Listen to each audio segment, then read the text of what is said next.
Right, welcome back to Champion Football. Joined back with Chaz Samashonga from his holiday, and also got Craig Noone on, McCarthy gaffer. Swallowing a caramel slice to my throat there. Fucking hell, bad timing. You said, can we start again? For that caramel slice. Lovely stuff. How are you, mate? Alright? Yeah, all good, yeah. Thanks for having me on, by the way. What team is it you work for again? Okay. Craig's got his full trackie on, in case anyone's listening. Reffing the club. You got a branding. Well, good to have you back, Chaz. How's your holiday? It was good, mate. It was good, nice, really good time, just family. Really, I didn't do anything other than spend time with family, so it was brilliant. Did you go to any football matches? Went to Thistle, played Clyde. Cracker. It's a local derby, that man. Did you see what happened with Partick Thistle in the Cup? Aye, with the substitution. Did you hear this? No. So Partick Thistle up with Motherwell in the Cup, and 85th minute, I think it was, I don't know the score, was it 1-1 or something at the time? Aye, it was a draw because they won a penalty, Thistle. So it goes 85th minute, and Partick Thistle got to bring on a striker, and the fourth official goes, nah, you can't bring him on. He's not registered, and Thistle goes like, he is. So what happened was, so he couldn't come on, so then what happened was, they took, this is fucking proper dog and duck here, they took a photo, the SPL took a photo of the team sheet and sent a screenshot of it, but they've cut out the last name, they missed the bottom name. Cropped the photo. They missed his name, so he's looking at the photo going, nah, it's not on here, mate. He's like, it's fucking on there. Aye. So that he never ended up getting on either. Can you come on? So Thistle are raging, so Thistle are trying to... Did Thistle win again? It went to penalties, so the... So why do they want to... They're trying to get it replayed? Because I think if Thistle got the 3 points, they would have won the group. But So it went to penalties still? so it goes to penalties if it's a draw straight at the end of the game. Right. And the winner of the penalties, I believe, gets 2 points. Ah, okay. This is the Challenge Cup? The Challenge Cup. But if they've got the 3 points, They're top of the group. then they're top of the group. I just took the 2 points, man. Because they could get them getting beat. But then that's the difference. Are they knocked out? But They're out. Oh, they're out. Oh, fair enough. Okay, fair dues. So it's one of them that if they obviously got that extra point, they'd have went through. That's a shambles, wasn't it? Because I think Motherwell got 1 point as well. Well, I've got to went to the draw. You get a bonus point for winning pens. Basically for winning pens. Right, okay. So basically it would have been 0 points from Motherwell and 3 as opposed to 1 and 2. Oh, yeah. And that 3 points win would have, this was the top the thing. That's mental. Is anything mad like that ever happened in your games? So you've had a pretty decent career. Any mad mistakes? Not that, no. Obviously not that level, playing at a high level, but I mean... No, not on that I can remember off the top of my head now. I'll have to come back to you on that. Something might pop up. It never happened to you? No, You think of? I'm sure we spoke about it already. The one where I was coaching at the Berries and we were losing 2-0 and we got a penalty.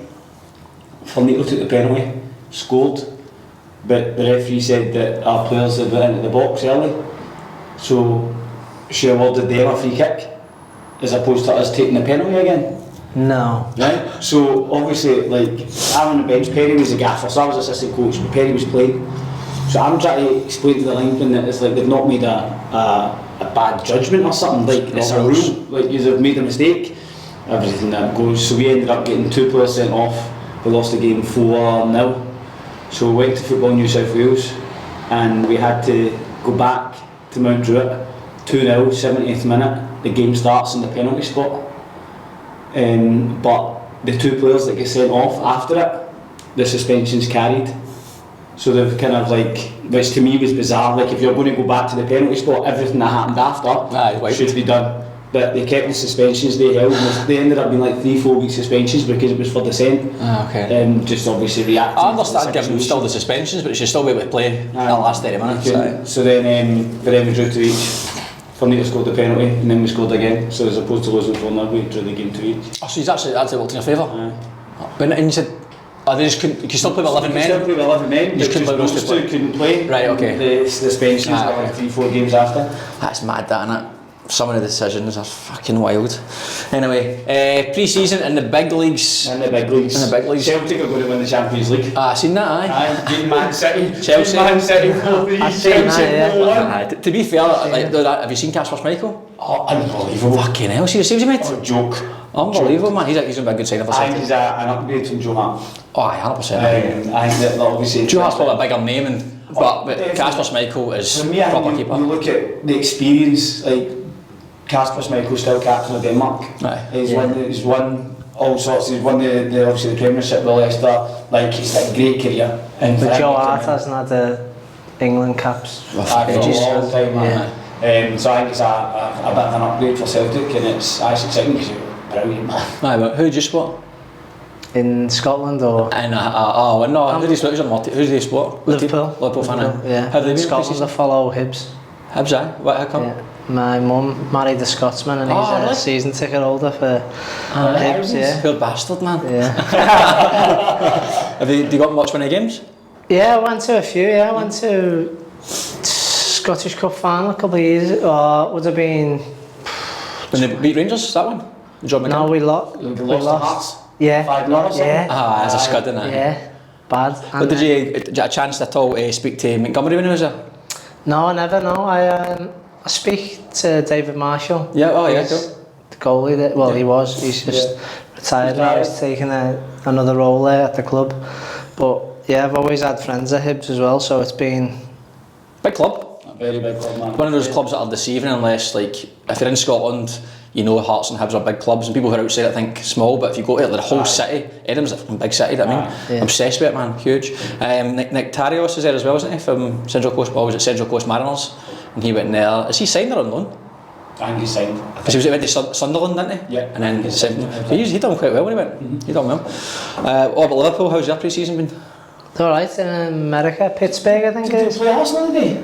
Yeah, this morning. Oh, did they? Why is I just both do that? I was going to check the score. I'm in Google saying Liverpool 2-1. Was it 2-1, yeah? But I don't know if it finished 2-1. I was getting notifications when I was at work on my watch. Because Arsenal played Man United as well, didn't they? Did they not? Because I seen a hanging on Nana and Saliba. What's my name? It's a penalty. It was a penalty. Saliba, I think Nana was trying to wind him up or something. He was pointing to the top corner the whole time. Right, okay. He kept doing it and then he stuck in the top bin. And Nana dived the wrong way. That's brilliant. That's great, man. Aye, so he didn't save it. But anyway, aye, cool. So looking at probably the season, and SPL starts this weekend. Obviously, Championship. It came round quick, that. Aye, so BN Sports obviously will have the Scottish football and I'll have the Championship. So BN Sports, if you're part of Champion 5s, you can get a full year subscription if you win the thing. So cheeky for BN Sports, nice wee prize. Yeah, I'll have a bit of that. Free subscription, aye. So that'll be on this weekend, and obviously EPL starts what, 2 weeks? 2 weeks, aye. Was it Charity Shield this week? Next week, Next week, is it? Aye. Aye. Who do you fancy? Think Liverpool will do alright? I can't see them winning this year. I think it's going to be a real rebuilding year or two under Slot, but I think they'll still be up there challenging, yeah. It's hard to say other than Man City all the time, I think. I just feel like just saying, when Pep's there, you just go, Man City won it. I know. It's because I think realistically the only big challenge might come from Arsenal. Yeah, again, yeah. In terms of, as you say, Liverpool need a wee bit of time, Chelsea probably not, Tottenham probably not, like it's just, as you say, Man City. I'll be interested to see how Ange goes though. I know. That's my new, obviously, my English team. Aye, same. Just like to see Ange do well. Just the Ange do well, man. Aye, I'm sure most Aussies will want to see Ange do well. Aye, definitely. Because he's brought on Montgomery as well, isn't he, an assistant? Yes, he has. Aye. Not bad. Well, cool. So, only other thing outside the NPL is the Australia Cup, which was last night. NPL New South Wales team's done well, to be fair. I'm unfortunate to get knocked out, but I know, Craig, you watched the Rockdale game. I caught the second half of it. Did you? And you watched the last 50 minutes of Rockdale, then watched some of the Blacktown game. From what I seen in the Rockdale game, I thought Rockdale looked like potentially the better team in the second half. Did you watch the full game? Yeah, I agree, yeah. I think they done really well. You can tell the top of NPL, obviously. Yeah. The gap wasn't as big as people expected in that game last night. As you say, Rockdale was the better team, I thought, in certain parts of the game. Mm-hmm. Obviously, Vidic, the striker for Jets. That's right, aye. He's a handful and he got the 2 goals, but Rockdale looked the better team for most of the game. They did a decent crowd as well. I actually think that it was the stats was like 11 shots to 3 or 4 in Rockdale's favour. Was it? Aye. So it's parts of the game, obviously they did give a good account of themselves. They scored as well. Good to see that. Wee bit of deflection. It's definitely a miss it though. Definitely, but he scored times before it crossed the line. Fair play. Good to see him getting on the score sheet. And then Blacktown, unfortunate 3-2 against Adelaide. And the keeper had a nightmare for the I haven't seen the full Blacktown game yet. I haven't seen it. Man, it was a shame. He's going to come for a cross and then it's all one of those crosses that come in and you kind of go, but you don't expect it's going far towards the back post. You don't really expect anybody to be there. And you guys just came in and smashed it in at this front post. No, he's kind of come and drops back in the goal, and then bang, it's a good finish to be fair. Good late run as well, back post. Smashes it. There was, what was all the results I seen Darwin Hearts, would expect to get pumped, I think 5-0 I believe, which you'd expect. A bit of cracking away trip if you got there. Darwin away. And I can't. They get beat off Auckland Cannons. They're a good side, Auckland Cannons, because they beat them a couple of years ago, Oakley as well. I think Oakley beat them 2-1 a couple of years ago. Oh wow. They're a good side. I mean, you still fancy Sydney FC. Tell you who's good for Sydney FC, early days, but when we played against them last week, the new Visa boy, I think he played in Holland. Centre mid. He scored last night, but he looks good. He's young, very like slight, but looks a cracking player. He does look good. But again, hard to say. The 2 games I'm judging him off is against us, and then I shoot a cup last night against another NPL side. But he looks apart, and obviously playing in Holland, you're no mug to get a game in Holland. Do you know what I mean? Well, next week, when's Apia play? Apia plays next week, I'm assuming Tuesday or Wednesday. We're against, forget who we're playing now. Not Penrith. Penrith are knocked out. Penrith Panthers. We've got a team for, I forgot them already, Adelaide. Campbell? Tasmania, Glenorchy Knights. That's your second team, isn't it? I'll show you. You like them? Now we've got them next Wednesday. Bit of a trek, innit? Tasmania to ride. You should win. I don't know enough about the Tasmanian League, mate. I've not got a clue. I mean, I think, assuming that they won't have like unlimited budget, so they'll probably come down either the day of or the night before. What is difficult though, and obviously both of us have played football and travelling, but we played last year in Melbourne. No, we didn't. We played in Brisbane. And we travelled the day of. Yeah. Big mistake. Huge mistake. So we basically travelled travelled early enough, but there's a gap to wait about. See, the time we got to the game, everyone's just drained of energy. You all arrive at the airport buzzing, getting breakfast, wee coffee, go to the hotel buzzing, but then about 4 o'clock, you're like, I'm shattered. Whereas the lads who were playing against, I've just went about a normal day. Went to work, went home, had a scran, went to the training ground, and that massive difference, huge difference. And I'm sure Tasmania, I don't know why I keep saying. No, I'm saying the boy for Glenorchy Knights. Right, okay. When they come over, it's going to be the same issue. Whether they come the day before or not, it's still a trek. Travelling just kills you, man. It's a bit of a shift. That's why I think these pre-season tours are mental for professional clubs. You imagine you come after like Celtic play Carmarthen on Monday. You just played 4 or 5 years in America. I know you can say, we're getting business class and you're getting this and you're getting that. It doesn't matter, you're still fucking travelling. It's a shift. The changing the time and everything. It's a bit of a shift, and especially at this level. These lads are working full time, young families probably as well. Fucking hard going. So hopefully we pump them. Okay, cool. So let's look at the NPL. As always, big matches all round, NPL 1, NPL 2. And of course NPL 3, but we'll start with Manly and Sutherland. Big game at the bottom, relegation zone. Big result for Sutherland. Manly's a tough place to go. Massive, but obviously the boy at Manly gets sent off in the 28th minute. The Michael Bowser. What was the red card again? I can't remember. Did it show you? He's dived in to a tackle and it's almost looked like 2 legs because one comes and the other one kind of swings round behind it. Right, so the referee straight away, his yellow card in his hand, then he speaks to the linesman. So he did. I seen it on the first side. That red.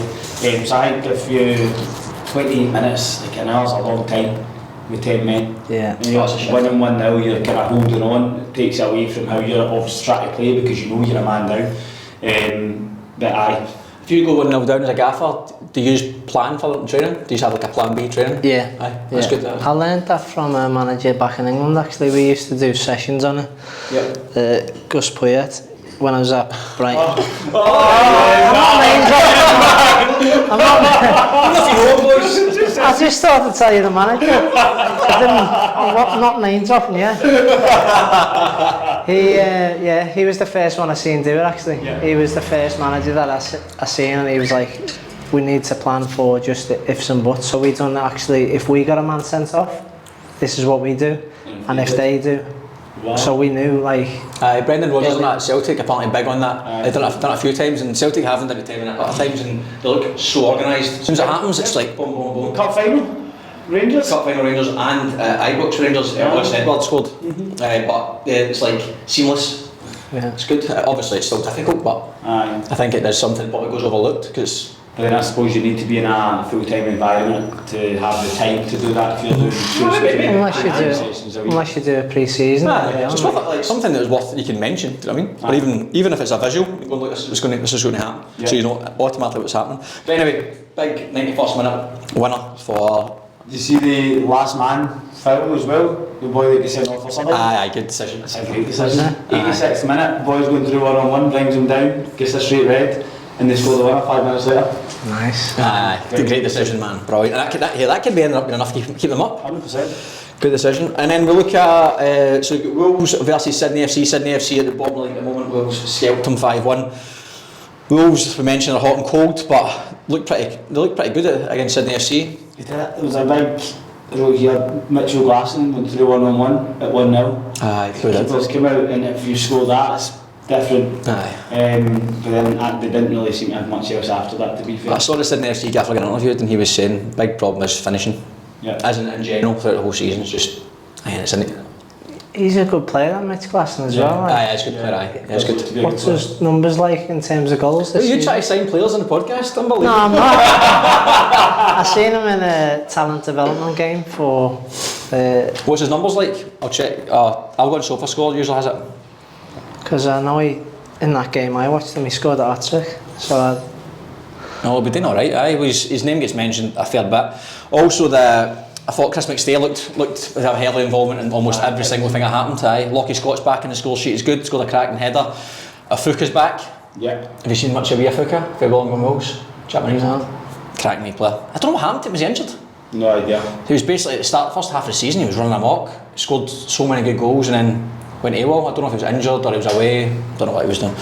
But Sydney FC are on a little bit of trouble. I'm saying that they're a bit of trouble, but they're 2 points off Hills. So Sydney FC are rooted at the bottom in 22, Central Coast 23, Hills 24, Sutherland 25, Saints 26, Spirit 27, Manly 29. That's 10th to 16, 7 points. 4 games to go, and they all play each other a lot. Everyone almost plays each other at least once. Yeah. It's tight, aye. It's going to be interesting, You can play one of those guys either next season or in the playoff. Yeah. Decent. Well, you don't really want to fancy playing against an A-League side in a playoff, do you? Not really. Nah, it's not a great one. You'd rather play against a Hills or a Sutherland or something like that. Then looking at Sydney Olympic versus Spirit. Sydney Olympic deserved it. We were poor. Very, very poor. Donald Roy was very good. Aye. Looked like a ex-professional footballer. Was a great finish. That's the difference, mate. Great See finish, that quality you give 15 different strikers and then NPL that chance. There's only a couple of them who are taking that chance. Aye. That's like a proper finish. See, sometimes you go and watch a professional team warm up and you watch the finishing and it's just class. Side foot corner, side foot corner. And it looks effortless. Aye. That was the sort of finish. Just come across and scuds it in. But we were poor. We made it a wee bit easier than it should have been for Olympic. They're obviously playing for playoffs. They've had a great late run. Second, mate, we were crap. And credit to Olympic. Olympic was fairly decent. Especially, as I said, Roy was very good. And then the last 30 minutes, we made a few changes and looked like a completely different team. Olympic couldn't really get out their half. We had pep on them, as in terms of more, I'd say, territory than anything else. Yeah. Mikey scores a cracker, top bin, great finish, top corner, and then we had a few half chances. Again, quality in the final third kills us, man. Say it every week, just having that dead and a Donovan. That's the fucking difference, man. And you've obviously got a lot of young lads in your team as well. It's just having that experienced number 9 who just knows how to score goals. Difficult, but yeah, Olympic, great win for them. They, to be fair, they had a lot of chances, big chances. Donovan scored 2, missed a big chance, and then he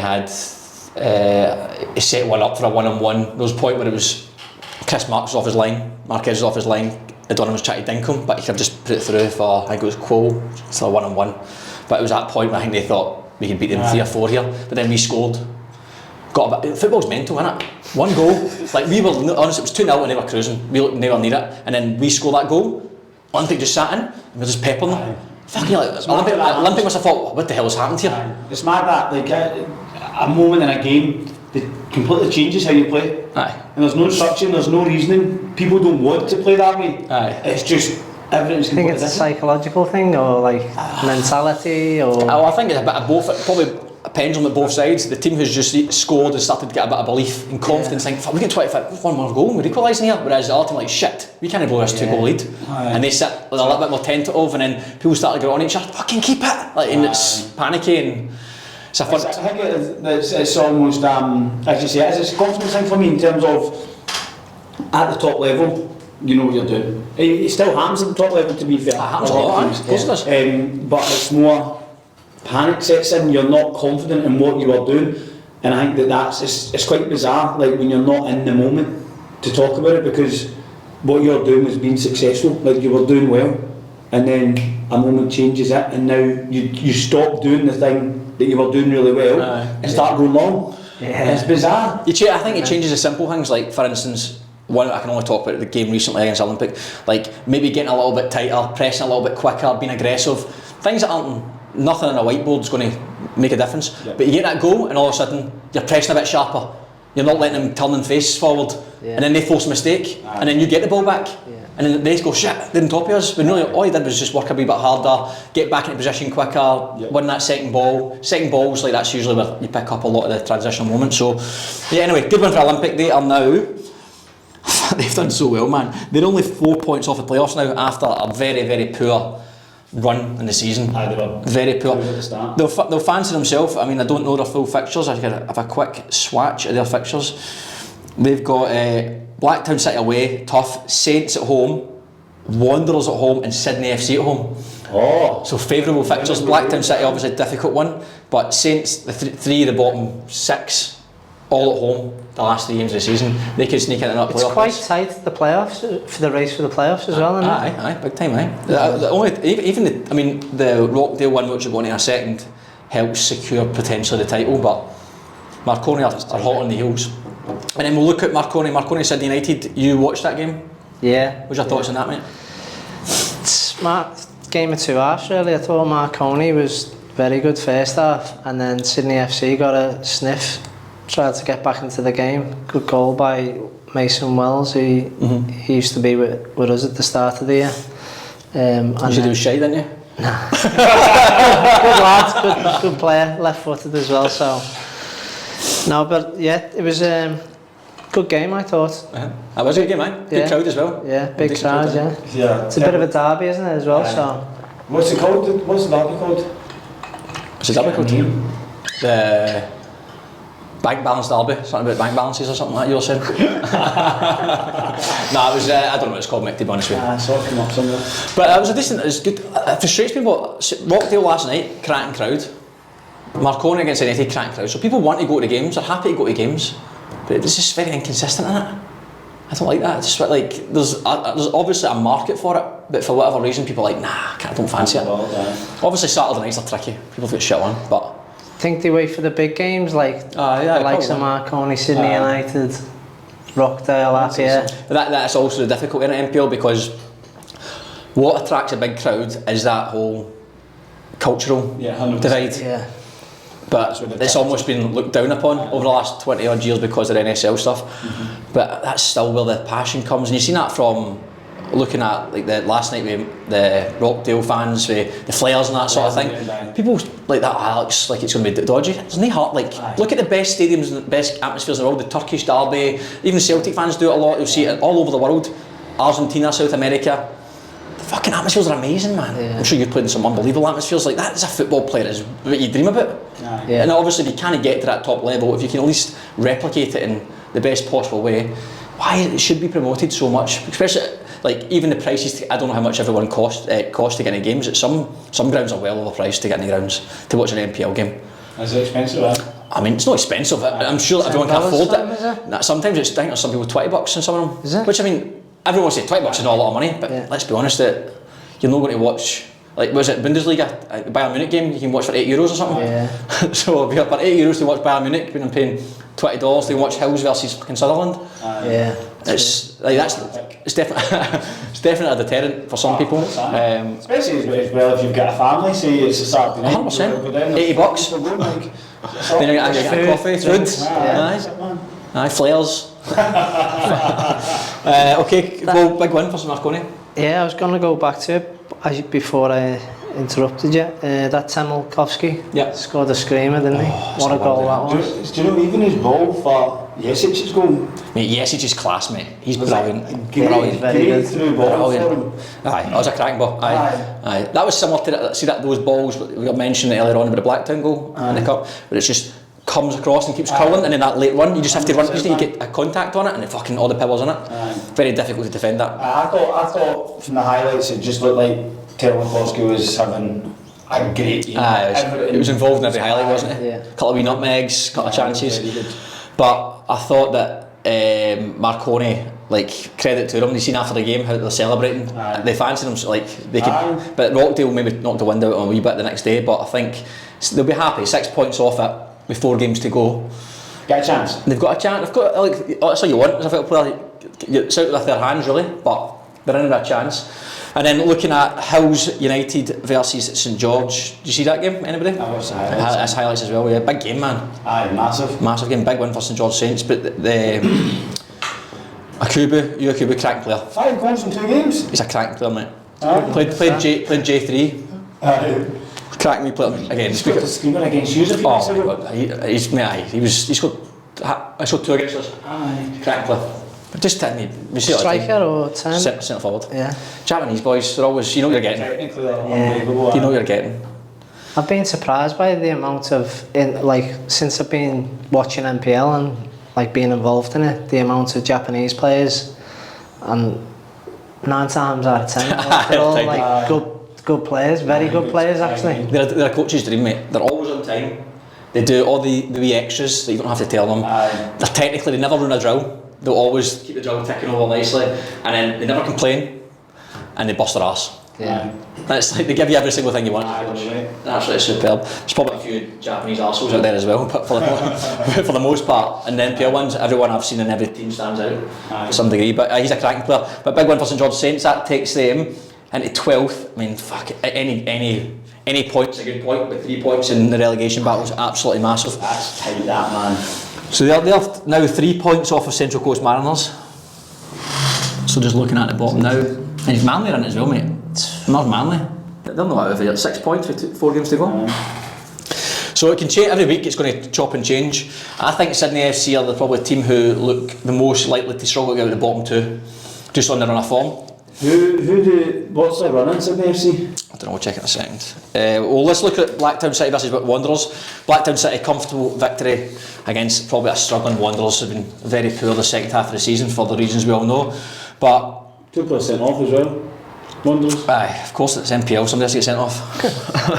I thought Blacktown City were actually starting to wobble a wee bit, but good to see they're back to winning ways, and I'd pretty much say they should have secured a playoff spot now. They're 5 points ahead of Wolves, 5 points ahead of Sydney United, and then St George City's on 40, so 8 points ahead of them, so I'd say they're pretty safe for a playoff spot. Wanderers have slipped right out there now at the top half. We're on 38 points after being top of the league for a large part of the season. Grant Lynch scored a good goal as well, the first goal. Nah, cracking, good for not bad for a defender. Decent. And then that was on the Rockdale Appy game, which was potentially going to be a title decider a few weeks ago, but it was a bit of a big game for Rockdale. Had to get Marconi off their backside, but Appy have missed some big chances. Did you see the highlights? Fucking sinners, man. Luck was on Rockdale's side. Fucking hell, Do you know what? I think that they've done so well throughout the season that you're almost due that wee bit of luck. I was thinking this earlier on. I was thinking the game against 3 games to me that stick out the Rockdale game is the Wanderers game at home where they scored. I think Blake scored. I think we're down 2-1 with 50 minutes to go. They came back 1-3-2. The game against us, we had 9 men, and we held them until the 90th minute, and they scored to make it 2-1. And then this one, that's 3 big games against popped up, and to be fair to Blake, he's come off the bench I think in every 3 games, and he scored against us. Scored one against us, scored the one against Was it Wanderers? Wanderers, and then he get the header for the corner for the goal against him. So, I mean, he'll probably say it's all him, but there's a part to play there. I think Bake came off the bench a couple of times as well. But they are like title winning goals. That's it, man. They're the big ones. And Apia were disappointed not to win that game because I don't think it would make a difference in who wins the league. But a wee bit of psychological there, just to get one up on them. I thought, just big chances, just take their chances, and they've got the quality to get it, to score the goals. But big one for that Rockdale, fair play, obviously sets it up nicely for potentially a big Waterton Cup final. They'll play against each other there, and potentially grand final as well, seeing how things go. How does the grand final work? Do you know? In terms of first place 6, second place 3rd, blah blah blah. So first and second I'll have a week off, and then first they'll play the lowest ranked qualifier. Yeah, so third will play 6th, fourth will play 5th? No, not necessarily, because third will play 6th, fourth will play 5th, and then the winner of that, so it could be 6th place beats 3rd. Yep, okay. So that would mean they're the lowest ranked team. So then they play Rockdale, for instance, where them Marconi 2nd at the minute. At the minute, aye. So then they'd play the winner of 3rd and 4th. 4th and 5th. Okay, okay, makes sense. Yep, cool. So you get 2 bites at it, pretty much. Oh, yeah, the team who can, the bottom 4 teams of that playoff have to play more games, effectively. One extra game. Okay. That's assuming it's the same as A-League. That's what I'd assume. Why would they change it? Who knows, but who knows? Because hasn't finals gone and came in the NPL a few times? Yeah, it wasn't there last year, and they brought it back in again. But then it's like, if without finals, right, we did not have nothing to talk about, but it's like Rockdale and Marconi, and that's it. Yeah. Whereas now it's like a top 6, it's like there's a lot more teams involved. It's good, brilliant. Like, I was putting Olympic at the weekend. If there's no playoffs, Olympic probably wouldn't have, I'm not going to say they wouldn't have tried, of course they would have, but you can tell they played that game thinking, we've got something to win here. Got a chance. Scored goals, we're celebrating like mad. If you're playing a mid-table game, you score, you'll celebrate, but you're not going mental. And then looking at last game, St George City versus Mariners. Again, Mariners find a way to get a point. They stitched themselves up, but is he the keeper? No, I didn't see it. Keeper tried to play out, gave it to Mariners striker, who misses a chance. They score the rebound, and then Kerimolevsky, was it Kerimolevsky? He gets sent off late on, same thing, get caught in the ball, playing out. Lad nicks it off him, goes through 1-on-1, and he fouls him, and he gets a red card. Both times just mistakes. St George City, Romero scored. St George City probably looked like they should have won it. They missed some big chances, but big point for Mariners. Takes them off the bottom with Sydney FC. And just to wrap that up, probably top of the league, still sticking with Rockdale, have won the league, 6 points ahead with 4 games to go. And I think they've got not a bad run. Oh, again, we spoke about this last week. They're playing a lot of bottom teams, but is that favourable or not? You don't know, because the bottom teams are back for it. Yeah, so that will be tricky, but I fancy them to get the job done. And then looking at playoff space, at the moment Rockdale, Marconi, Apia, Blacktown, Wolves and Sydney United are in those playoff space, but St George City and Olympic are right in the mix for the 5th and 6th spot, only 4 points behind. And then down the bottom, we've already spoke about it, there's 7 points separating 10th and 16th. And there's a lot of games against each other, which we'll get to later. So, brilliant, right lads, 2 users at NPL 2, so we'll get some decent overview here. Right, we'll start Bankstown City and Hakoah. 3v4, probably a bigger game in from Hakoah, because they are how many points off? If Hakoah had won at the weekend, they would have been 3 points off you guys. But Bankstown City's obviously they won 2-1. Hakoah went 1-0 up. And Bankstown City scored 2 second half goals to win the game 2-1. Next was Bulls versus SD Raiders. You can tell us about this game, mate. Yeah, it wasn't great, to be honest. No excuses. We spoke with the lads. There was a number of factors of personnel change and a couple of other reasons, but definitely no excuses. Yep. SD Raiders is the better team. They're the first team to beat us twice over the course of the year. They beat us at their place and they beat us comfortably on the weekend. But yeah, they're a good team. They're well organised, well coached. Yeah. Got some good players as well. So all credit to them. They deserve to win. He scored a hat-trick. 6 games in a row. Aye, 6 wins in a row, man. Yeah. Because they beat us 2 weeks before that, I think. Aye, and again, I say at the same time when we're off that, I think they're very, very good. Play good football, not just going long and try to build up and lots of good passages of play. Good side. That's a second loss in a row for you boys. Yeah, Is that the first time that's happened? The top three, like, it's as if no one wants to win the league. Yeah, oh, we do, like. But yeah, we just, as I say, it's been a long season. I think the three teams that are up there have been up there thereabouts all season. Yeah. Mount Druitt, credit to them, they've done well. Acoa have been. They made an arse it this weekend, but Yeah. I think that was a chance. In the last 2 weeks, they've had two bites at it to potentially close that gap, because they're now they're 8 points off top, and even just they got a point last week against Bonnyrigg, but that weekend game there, like getting 3 points there, they're putting right back, because suddenly they have to play both teams. Yeah, they literally put it in their hands. Yeah, it would have been in their hands. Yeah. So that's very frustrating. I mean, they can still make it very interesting. Who've they got this weekend? We play Acoa this weekend. Oh yeah? Yeah. Just plenty of shots at goals, Are your lads. place or? I think so. Are you playing? I think so. There's always a chance for Always a Acoa. Always a chance. So I was going to ask you something about the. Do you think that, obviously you've got a young team, do you think getting towards this end of the season is difficult for them? Not having a bit of experience in terms of keeping the wheels turning? Because as you say, it's a grind now, like they're quite far on in the season.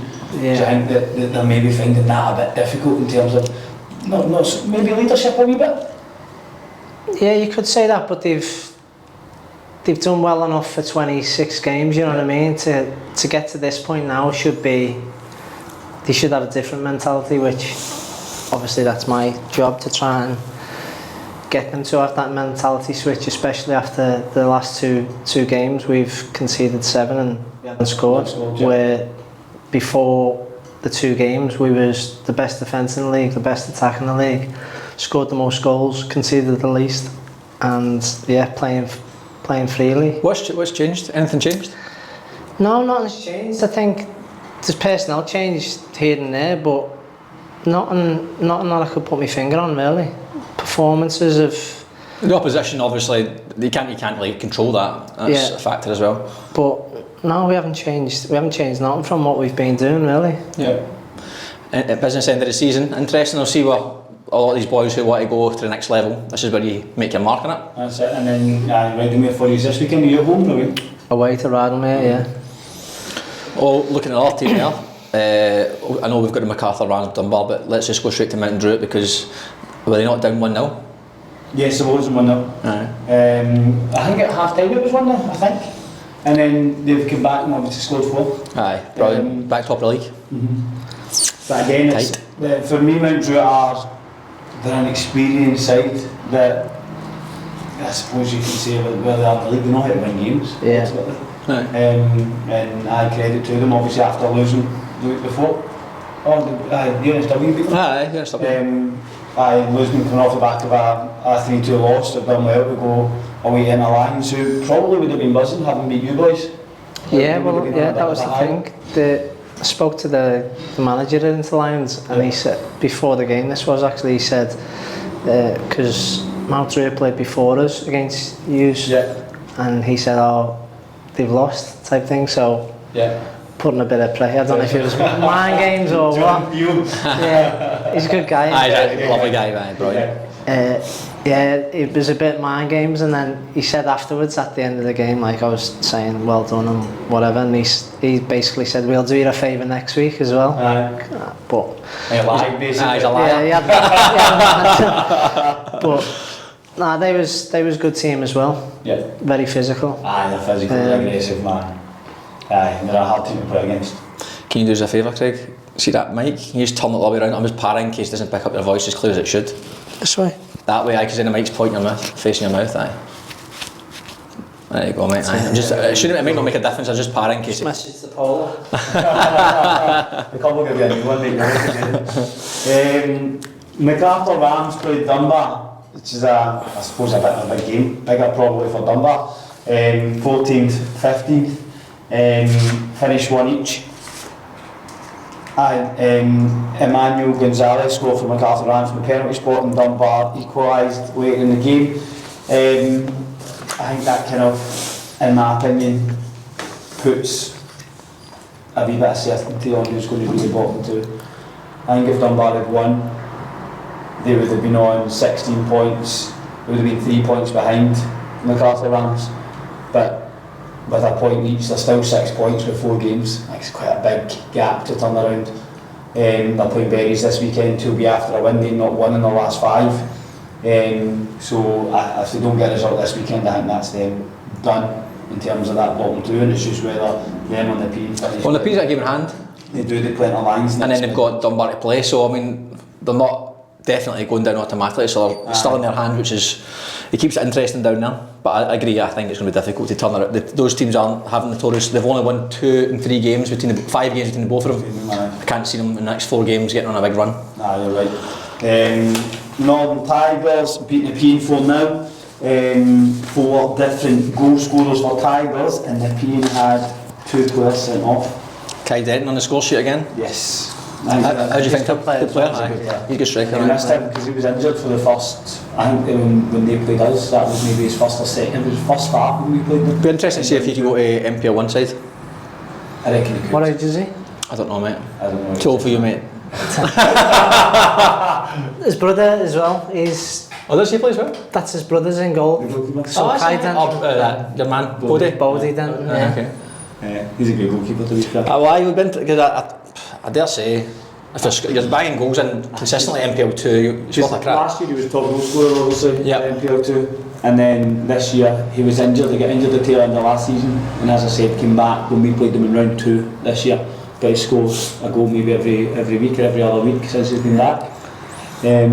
So I'm worth a spirit looking for a striker for next year. I don't know, mate. No comment. UNSW, we beat Canterbury Bankstown 4-1 at the weekend. Jack Fulton scored twice. One of them was an absolute screamer, and then Mitch Matheson also scored a great goal for us. So second one, third win in a row for us, going into Alcoa this weekend. So fingers crossed that continues. Dulwich Hill beat Bonnyrigg 1-0. Big win for. It's a huge win, by the way. Yeah, very big win. Jake Bradshaw scored the only goal of the game. Is that for the wrestling? Aye. Bradshaw brothers? So he scored the only goal of the game, and then a bit of a shock result. Rydermere Lions beat Spartans 6-1. Spartans are a wee bit inconsistent as well, but aren't they? I think there was some player rotation at Spartans. Why did you say it like that? Was it like a rant unpredicted? I just think they made a few changes. Okay. For any reason you know of? Well, looking at the league table, it's a case of there's nothing really to play for. Wage bill. that old chestnut. More giving boys an opportunity. Should give you a rest, lads, for next week. Save 14 grand off the wage bill. Give boys an opportunity. So looking towards next year, and it seems to have backfired a bit in Rydermere. It's a scudding 6-1. 6-1. Isaac Cunningham and Robert Eremugo scored twice each. Quick run over NPL 3. Fraser Park lost 4-0 to Inner West Hawks, which keeps them well in the hunt for second place. They are just 2 points behind Bankstown United. That's tight as well, the second, third and fourth, 51, 49, 49. I was talking to Ali about last week. So a big win for Inner West Hawks. Mounties lost to Camden Tigers. I just realised I didn't even check that, because it's on dribble. I think this is the first time I'm seeing these scores. Is it? Mounties lost 2-1. Oh my god, it's a disaster. I just wanted to get promoted because of Ali. I know, I'm the exact same. And that's what, 2 points? They're 2 points off second. Yeah. 2 points. Oh, fucking hell. And they're playing, they've got to play, I'm pretty sure Ali said Mounties play against one of those two sides, and Stanmore. It'll be Inner West. I think it's Inner West they have to play. But that's a bad result. A terrible result. Aye, fucking hell. I think Camden get a player sent off early on as well. Where are Camden Tigers in the league? They're like bottom half, 12. It's a big loss, isn't it? Massive, especially at this point in the season. Granville Rage lost 4-1 at home to Newcastle Jets. Central Coast beat Gleysville Ride Magic 7-0. Parramatta beat Prospects 5-1. And Hawkesbury beat West Cross hat-trick. Cheeky. Hotspur lost 4-3 to Bankstown United. Oh, hat-trick for Mitchie boy. He bangs in the goals, doesn't he? Doesn't he half, aye. He's on 29. He's got one of those Stan Collymore kickmasters in his back garden, isn't he? He's practicing. Yeah, every time once I've listened to this and every time I see results, he's always banging goals. Him and Yorishevsky as well in the league above. Yeah. And even Martins in our league. They seem to score every week. All of them. It's brilliant, love that. Bankstown are obviously in second place. And Huswell beat Sydney Uni 2-1. We'll talk goal scorers. Champagne, I mean, we've spoken this already, but NPL 1, NPL 2, NPL 3 top goal scorers are designated to their own individual leagues, but we'll do a Champagne football top goal scorer. What the prize is, we don't know. But we'll give you something. But at the moment, Euro's on 28, Andre Martin's on 24, Mitch Cross on 29, that hat-trick has took him up to 29, so it'll be interesting to see how that finishes off. He's for 2 games less as well. Aye, but that's no Euro or Martin's fault. So it'll be interesting to see who wins that. Be good. I know all strikers are competitive, and even though this is a wee daft prize, it's always good to win something in it. What is it that you're going to give them? I don't know. Case of Red Bull? I don't know about you. I don't know about you. Being sports. Free subscription. I have no idea. But we'll give them a wee prize anyway. And that's pretty much the league summed up for NPL. And as always, thank you to BN Sports. Big showing from BN Sports this weekend with the Scottish football, the Championship, and a lot of the other football that's going to kick off this season. Red Bull, as always, thank you for the partnership, and we're going to have a big say in what happens with the after party and some music kicking off at Champion Fives. And in Champion Fives, obviously worth a mention is the expression of interest done. Yesterday was last day. Okay, so expression of interest for Champion Fives are closed. So if your team's not in, then tough titties, you're not getting your team in. So there is about, 20 odd, close to 30 teams that are putting expression of interest in. Chaz is going to be on the phone to you, or whoever your team captain was. Craig's got a team in. He just needs one player who's not a MacArthur player, I think. Yeah. So if you are any of Euro, Martins, or if you fancy it, get in touch. So Craig's got a team in as well. So somebody, as we said, some gaffers will put teams in as well. If you've got a team in, you've got a phone call of Chaz, and Chaz will give you all the details you need to know about it, and we'll give you all a chance to register within a certain time frame, and it's first come, first serve. There's Deploy and BN Sports have. Did you see the kits? Mm-hmm. Did you see the kits? No. Pretty good, to be fair. So Deploy and BN Sports have partnered, and alongside Lightweight Athletic, who've also been good enough to get involved sponsorship wise. Oh, we need actually more likes to take the prize money up as well. How many have we got now? 76 or something? No, I mean 24 to get to 5 grand. Yeah, see, it's at 4 grand, and yeah, 4 grand. 100 likes. If there's 18 teams in it, that's you already 162 players. Like it. Just press like and you get an extra grand. It's not necessarily going to go to the winner. We can look at who gets how we split it up, but. Top goal scorer award for these three. But the gear on it is, so every team will get a kit. There's a few other announcements, but I think we'll just reserve that for the people who have registered. Yeah. And we'll tell them on the phone call or send them an email what it's involved. But every team will get a kit, and it will have, if you register first, you'll get the pick of the kit, and we send you the link. The kits are pretty good. I'll just get this up and show you just now, mate. But you'll have your name in the back, number on the back. And then get to choose the number, or is it just? No, you choose the number as well, eh? Nice. Aye. What was your number when you played? 11 or 17. Why 17? Choice or? Birthday. Oh, was it? Aye? Yeah, but I like the number as well. Yeah. I actually saw that when I was looking at your stuff. You're 3 days before me on the 20th November. Yeah. Oh, so it's cute, isn't it? Birthday friend. So.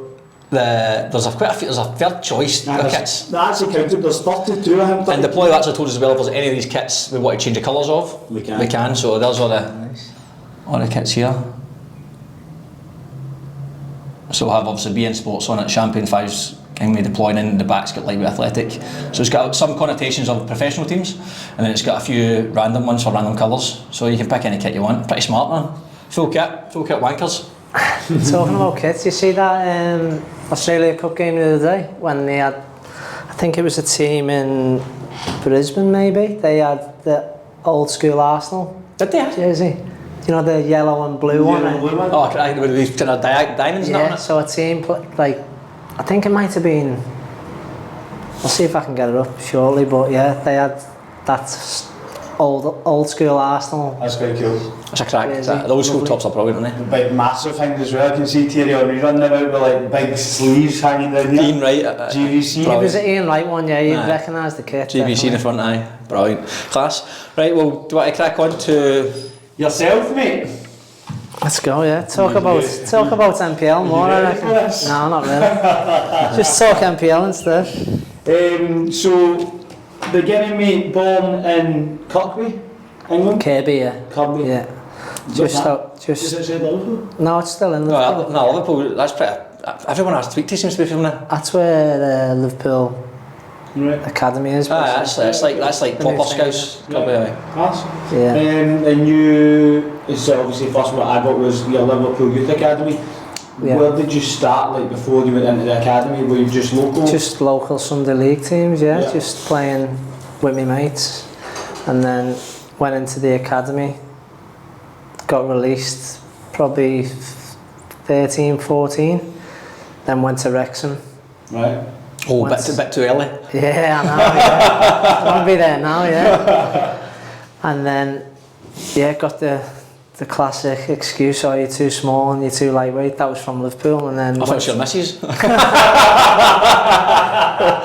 nice. I like that one. Should have prepared for that actually. Put my foot in it myself there. Yeah, and then got the same excuse again from Wrexham when I was 15, 16 for a scholarship. Right. And then How did you deal with that? But when you heard that information, did you just take it water off the duck's back, or was it a wee bit like bastard? nah, the Liverpool one was hard, obviously Yep. being there, supporting the club and all that. Yeah. I remember, yeah, crying my eyes out, walking Oh, out to the awesome. car park with my dad. But then the Wrexham one didn't really faze me as much because it wasn't too much of a big jump, Yep. and I was playing, you know, park football and enjoying it. So that one didn't really faze me as much. Yeah. Yeah. Did you, like when you're, cause it's quite a common thing in the I mean, it probably happened to you as well, but in the UK, that was all, you always knew somebody who's a cracking player. It was like, oh, I was too small, I got released from Celtic or whatever, too small, and they're always class. I always remember Michael McGlinchey in Celtic, and he was always the one small, but he was superb. Didn't really quite get to the level he should have. But Alex Ferguson wanted him, Martin Neal went to their house to try and sign him, but it was always that same thing, oh, he was too small. I'm like, the fuck, too small? Look at Xavi, Iniesta, Messi, like, ridiculous. But for you, did you go, what can I do about this, or did you just go, do you know what, I'm good enough, I don't really care? Yeah, I had the mentality of fuck you type. Can you swear on this? Yep. Aye.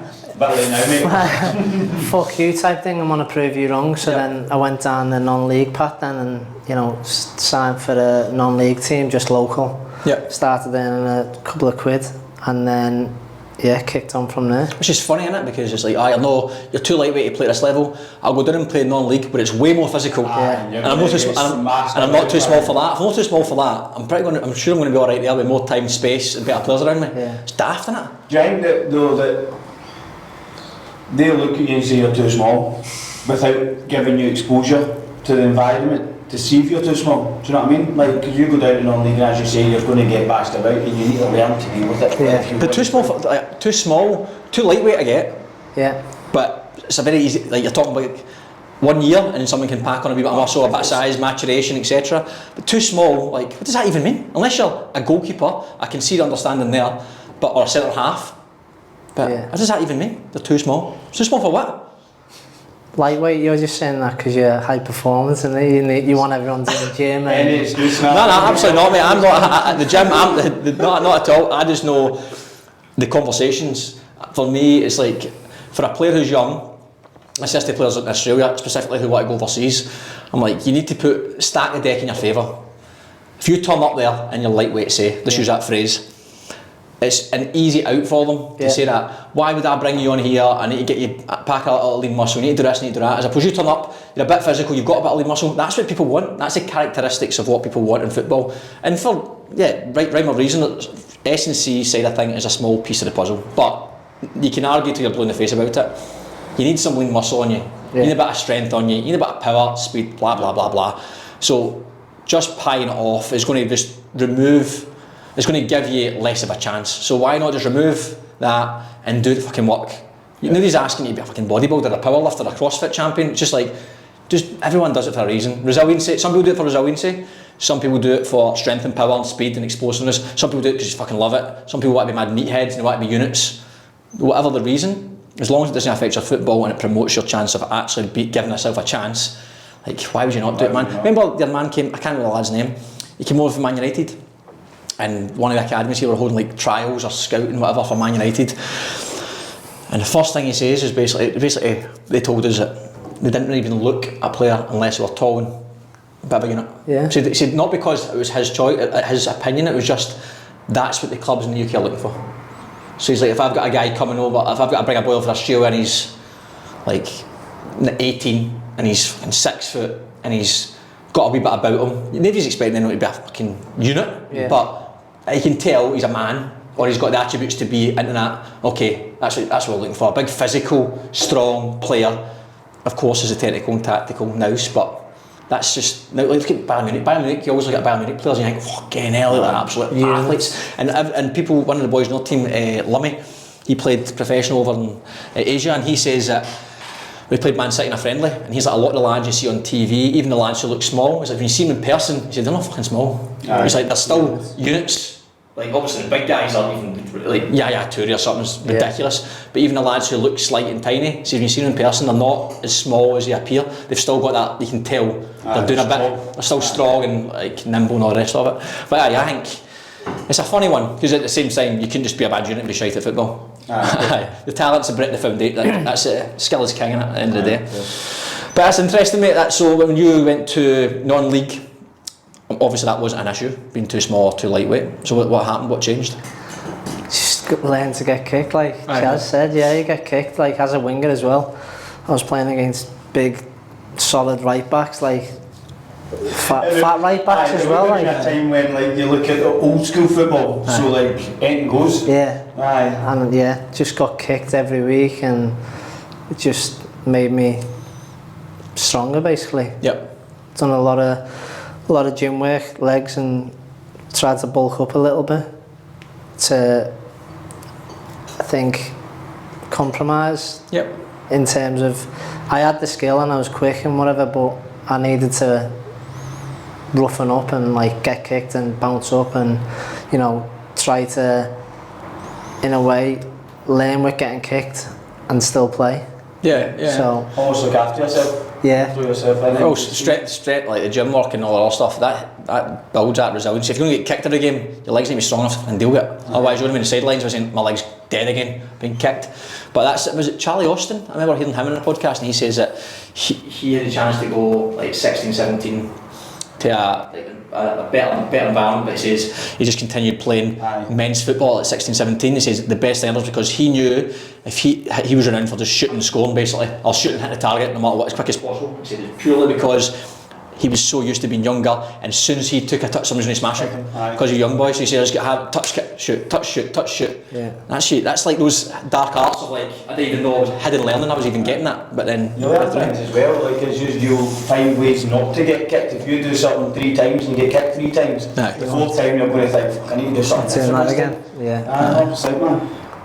And then when you were playing non-league, you were working as a roofer? Yeah, so I was a roofer for 2 years, so I was obviously same as NPL over here, training twice a week, Tuesday and Thursday, had a game on a Saturday, and then roofing 6 AM till 4 o'clock in the afternoon, and then going straight to training Tuesday and Thursday. Every other day you were off because it was raining? Yeah, pretty much, yeah. No, but that made me appreciate it a lot more as well, like when I did turn professional, like even being semi-professional, I was still committed and giving 100%, but like work came first, you know what I mean, at that time.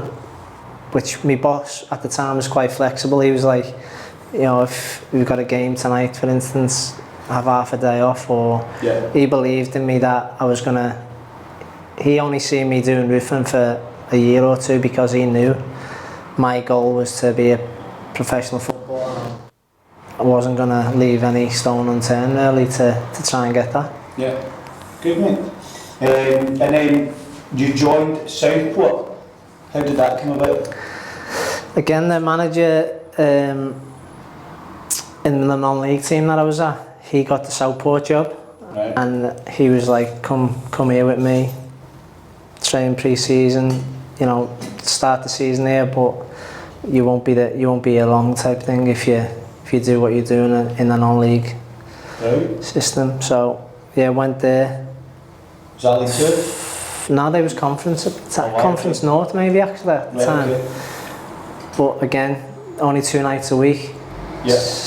Plays on a Saturday. I think I only played 1 game. I played all pre-season. We was playing like sort of Everton, Preston, Rochdale, teams like that in Yeah. and around the northwest for pre-season, and then first game of the season for Southport. That's when Plymouth came in for me then. Brilliant. Yeah.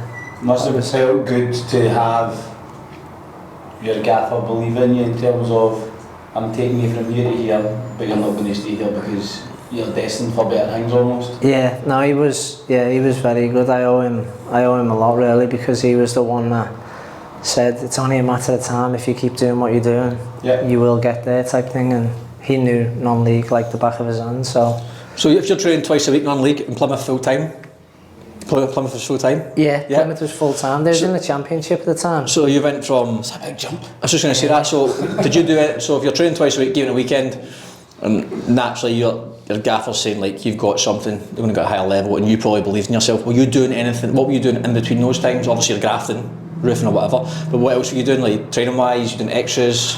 Yeah, I was always like quite fit. I was in the gym most days after work, but nothing specific. No skill in terms stuff. of- No skill stuff. No extra sessions. So just twice a week game. Yeah, Yeah, that's mad, isn't it? I think like the roofing. Roofing Roofing ball took there. it. Bit of ball control. Only when I was on Gerard's roof. I'll name drop that one. We're on Gerald's roof, yeah. Yeah, so good story actually. The boss I was roofing for at the time, he was like, "Oh, you're gonna like the house that we're working on today," and I was like, "Oh yeah, big mansion or something like that, wherever it is, or it might be local. Saves driving 2 hours onto a different." And he went, "Oh yeah, no worries." So this at fucking 10 to 6 in the morning when he's telling me, I'm like, "Yeah, I just want to get my head back down in the van until we get to the site." Anyway, turns up this house, thought nothing of it, just on the roof. As a big house, obviously, nice big house on the roof, working away. About 2 o'clock in the afternoon, this Bentley pulls up, drives up. I was thinking, looks a bit familiar, that. Like, Gerard gets out the car. And I was basically working on Gerard's house, yeah, for a few Did months. you speak to him?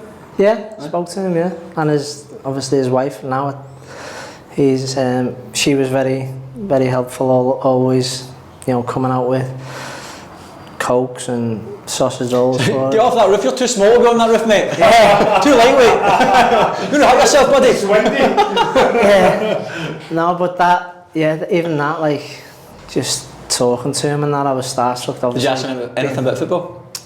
Yeah, I used to, like, just ask him, not advice, but like, what can you say to me? He was aware that I played for Southport at the time as well, so, well, I think my boss told him that, like... Starting with your Southport track on? Yeah, with a hard hat on and a high vis.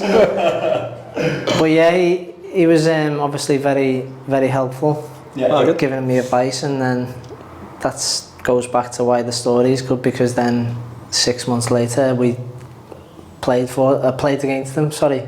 Did he come up to you? Or did you go Yeah, I kept in touch, and he was like swap shirts and all that. And, oh, what a guy, fair play him. Yeah, he looked after me, definitely. Have you ever spoke to him since? Yeah, yeah. Still speak to him. That's brilliant. Yeah. It's funny that, imagine... Champagne Fives, get him in. Yeah. He's no NPL, unfortunately. Doesn't make the cut. That would be a bit mad though. Imagine you're doing your work and then all of a sudden like Henry Larsson goes up in the morning. He's like, I'd be doing the roof in a heartbeat, mate. I'd jump off the roof. I know, man. Yeah. It's class. It's funny because even as a grown man, when you see, like to be fair, now if like Rio Hotati from Celtic, I wouldn't really bother my arse. But if the old school players who I used to love, like Henrik Larsson, I'd be still starstruck. Like, oh my god, because all that nostalgia comes back to you. That 100%, man. But Gerrard's obviously, Different. he's one of the best ever. He's the schools Gerrard or Lampard. Oh, he's going to say Gerrard. Okay, now. So Plymouth Argyle, they paid a club record fee to secure your services. Yeah, I think it was like 120 grand, I think, pounds, which obviously back then for a non-league player to jump into the championship was a big fee. Probably got questioned a lot. So how did you feel about the jump? Like that's massive jump. Yeah, I was surprised that, like... How did you balance roofing and full-time football? Yeah, that was hard, giving the boss a phone call and just saying... He's probably buzzing for you, wasn't he? Yeah, he was buzzing. Yeah. He said it was inevitable when it was going to happen. And, like, the mentality I had was, I'm going to do whatever it takes. So, yeah, that phone call was easy enough to say that I was leaving. Fucking buzzing, man. That's some feeling, man. Like, how did you feel when you, obviously you're excited, right, but in terms of, did you believe in yourself being like, I've got this, going up that jump, or was it a wee bit like, oh, this is big?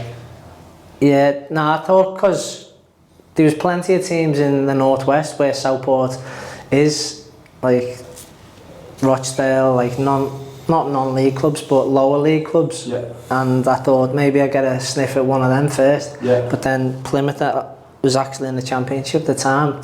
It was a bit of an eye-opener that. Yeah. Because Plymouth, I'm not sure if you know where Plymouth is compared to Liverpool on the map. Miles away. So the fact that they was down there watching me would have been a... So did they scout you, or did you have an agent? They scouted me, yeah. Did you have an agent at the time? No. So just they directly contacted you? No, they contacted Southport. Right, okay. The manager who I was going back to about before, they contacted him and he sorted me out with an agent then and negotiated, and yeah, wasn't much to negotiate really. It was a roofer or championship player, yeah. So it was a big jump, but going back to the question, no, I wasn't phased at all. I thought, you know, I'm here now, I might as well give it a crack. And I think Rooney mentioned it a few weeks ago when he first trained with Everton's. He thought they were all shite. He said they're all shite. So then when I'm not being disrespectful here, but when I went to Plymouth, I thought, I think this is not bad. I'm going to be alright here. Like I fancy this. Like, yeah, and took me a bit of time to get into the team, but then kicked on from there. Yeah. Brilliant, mate. That's some feeling in it. Walking into training, I'm like, you such shite. Nah, no, I wouldn't say shite, but I thought, of course. I think yourself, but if you're going from part-time to full-time, you can even twice a week in part-time. It's effectively amateur. And you're going, this is not that much a jump. Give me a couple of any club, even if you're going full-time to full-time, you need a few weeks to gel, to get your sharpness back, blah blah blah. But that's class, mate. That's superb. Was I take it the facilities at Plymouth were similar to Southport? Yeah, there was actually. Oh, actually? There wasn't great. It was porta cabins and stuff. I went to man play with Big Scott. It was at Lane Orient. It was at Swindon. And when I went down to visit him, I was like, I'll take you to the training ground and you can meet some of the S&C staff, blah, blah, blah. It was all porta cabins. Yeah, a lot of it is. Unless they've got new facilities and, you know, but a lot of that sort of level was porta cabins, yeah. Even Brighton, when I went to Brighton, they started off in porta cabins training at a university. Who's the gaffer there?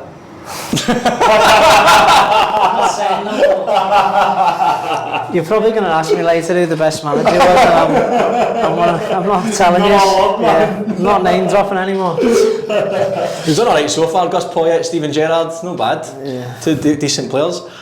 So how long were you at Plymouth for? 2 years. 2 years, Yeah. and then from there it was Exeter? No, so when I was at Plymouth, I went on loan to Exeter for a month. Right, okay. Just to get some game times, yeah. That's a short A one, month that. loan, yeah. How many games did you play? I think Plymouth wanted me to be involved in the first team, but realised that I needed a block of games to get myself ready, so they just sent me down the road to Exeter. Yep. Played 5 games in a month, and then... How was that, came Exeter? back. Exeter was a good setup, yeah. Yeah, good. Yeah, I'm not going to tell you who the manager was. Oh, come on! No, but it was good. It was good experience for me playing league football. Like, they was in the league below, League One at the time. But League One's a good league, it's good standard as Yeah. well, isn't it? And then, I enjoyed my time there. Did you notice a big improvement in yourself going obviously from 2 nights training to being in a full-time environment? Yeah. Like quickly? Yeah, definitely. I think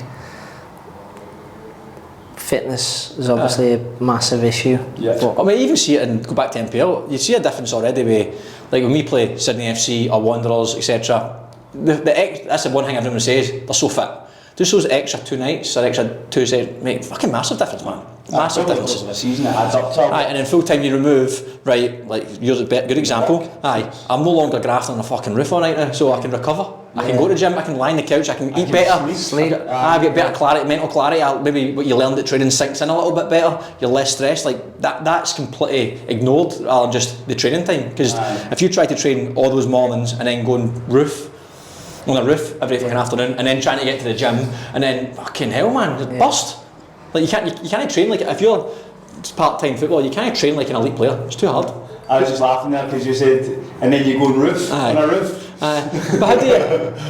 What would you say? Going roofing? Roof? What do you say? Mom, damn, I went to roof. Roof. Classmate, and then after your 2 years at Plymouth, it was Brighton Hove Albion? Yeah, Brighton, yeah. Was Because that... Poyet signed me. No, we played against... So at Plymouth, we played against Brighton. And he came up to me at the end of the game. Who Gustavo Poyet does? Yeah. No, I'm not taking the piss. Aye, you okay? He's taking the piss, isn't he? So yeah, he came up to me and I was a bit starstruck. I was like, Chelsea legend type thing. He's class, man. And he basically said to me, like, asked me a few questions, how old am I, and like said he's interested in me. Not poaching me, but... Is it stranger danger? Yeah, not poaching me, but basically said we're going to come in for you. Like, would you be interested? And I was like... 100%. Definitely. No work. But Brighton... They was in League One at the time. See that, where were they at that point? Because obviously massive change now in the club. Yeah, so they was in League One at the time, and then I went there in January, and then played the remainder of the League One season, and we won the league, got promoted into the Championship then. How was the party? Man. Good, yeah, Vegas. Oh, did you say? Yeah. Oh, magic, man. On the club, I take it. Yeah.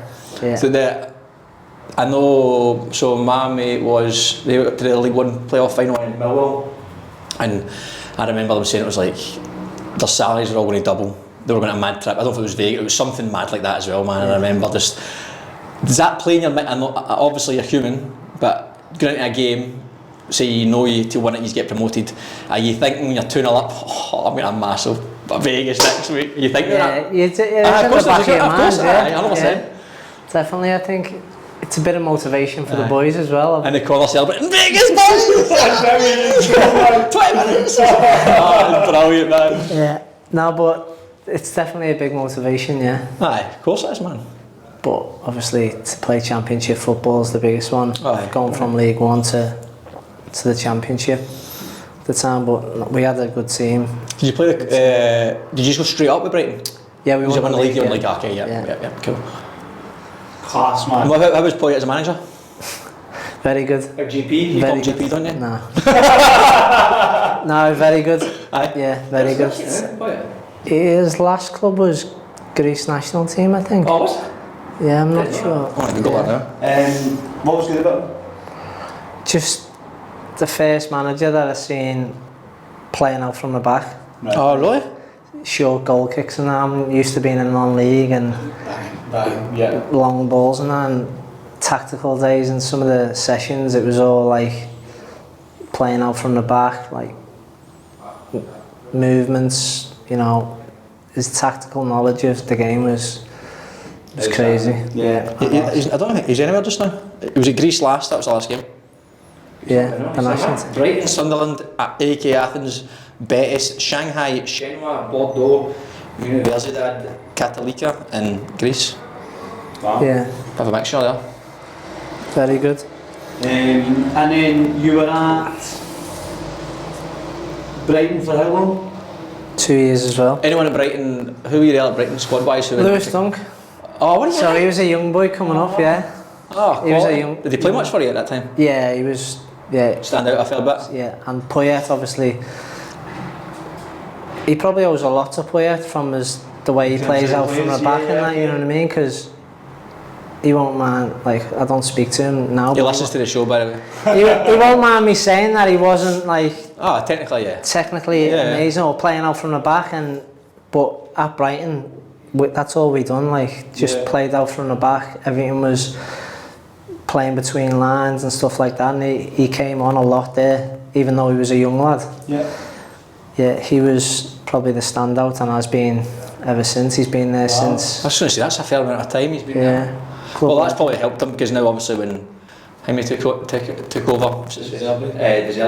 obviously, because that was always the conversation. I remember, like, within our group, was like, big Lewis Dunk in the back playing out, but you forget you had that foundation with Poyet that taught him a lot of improved his technical side of the game. Even all like the managers that have been before Deserbi, Potter, they've all played. They've all tried to play Football. Yeah, I don't know if that's the philosophy of what they want. When you were there, because I know Brighton have got a wee bit of they've had a bit of a different approach in the last 10 years in terms of how they've obviously done very well the way they've developed the club, whether it be recruitment, development, etc. Did you see the foundations of that when you were there? Yeah, I think the first season was in League One and we got promoted, and then once we got promoted, the chairman was like, we got a brand new stadium.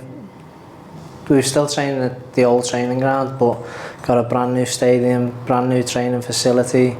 You know, the recruitment was better, the players that they were bringing in, they were spending more money in the championship at the time. It was like, you could tell the chairman was like, we're gonna keep going here. It's exciting and that's good. Nice place to go for players as well. Obviously UK, there's not a lot of brilliant locations, especially if you're a foreign player, but Brighton's a nice wee place to go as well. Lovely place, lovely place to live. And then after Brighton, Bolton? No, Cardiff first. Yeah, Cardiff from Brighton, 2 years, and then I went from there to Cardiff City. And how did you find Cardiff? Good, yeah, very good. That was probably my most successul as a player. Why did you leave Brighton? Did you get signed or did you leave? So Brighton was, no, I got signed, yeah. Brighton was mid-table in the Championship at the time, and Cardiff was in and around playoffs and pushing for promotion. And they tried to sign me January previously, and he couldn't, for whatever reason. Brighton didn't want to let me go, but I was itching because I wanted to play in the Premier League, obviously. They was basically pushing me, and I was like, let's get this done, really, because same again. I always had it was strange, like, the games that I've played against the teams that I've moved to has probably motivated me to make the move, if you know what I mean. At the time it was Brighton, and we played, at the first time it was Plymouth and we played Brighton, and I knew there was a bit of interest, so it motivated me a bit more to like, oh, I'm gonna have a good game here, they might sign me type thing. And then again the same at Cardiff happened. Brighton was playing Cardiff, and I was like, alright, I'm gonna have a good game here, give myself a chance, show them what I'm about type thing. And then I had a good game against them, and then they tried to sign me in January for that same season. Never ended up happening, and then they signed me then the following season. And Linda, who was the coach at Cardiff? Malky Mackay. Oh, is it? Yeah. Scottish guy. Scottish guy, Ex-Celtic, yeah. How was he? Because he very good as well. He liked to play as well, did he not? Yeah. Aye. But he was a centre half, wasn't he? So he was play, but then if you've got a header and kick it, like, He had a big head, big Malky. But did he not have a wee bit of controversy at Cardiff? A text message or something? Yeah, his phone, I think, got hacked or something like that. by the owners. I can't remember, it was some sort of controversy around, I don't know, it was racial or sexual or something like that anyway. But I remember that's why he got sacked, I think, was it not? Yeah, that's the reason. Were you there when that happened though? Yeah. Oh, were you? yeah. I was You just texted him on it? the night before. It was the night before the Liverpool game actually.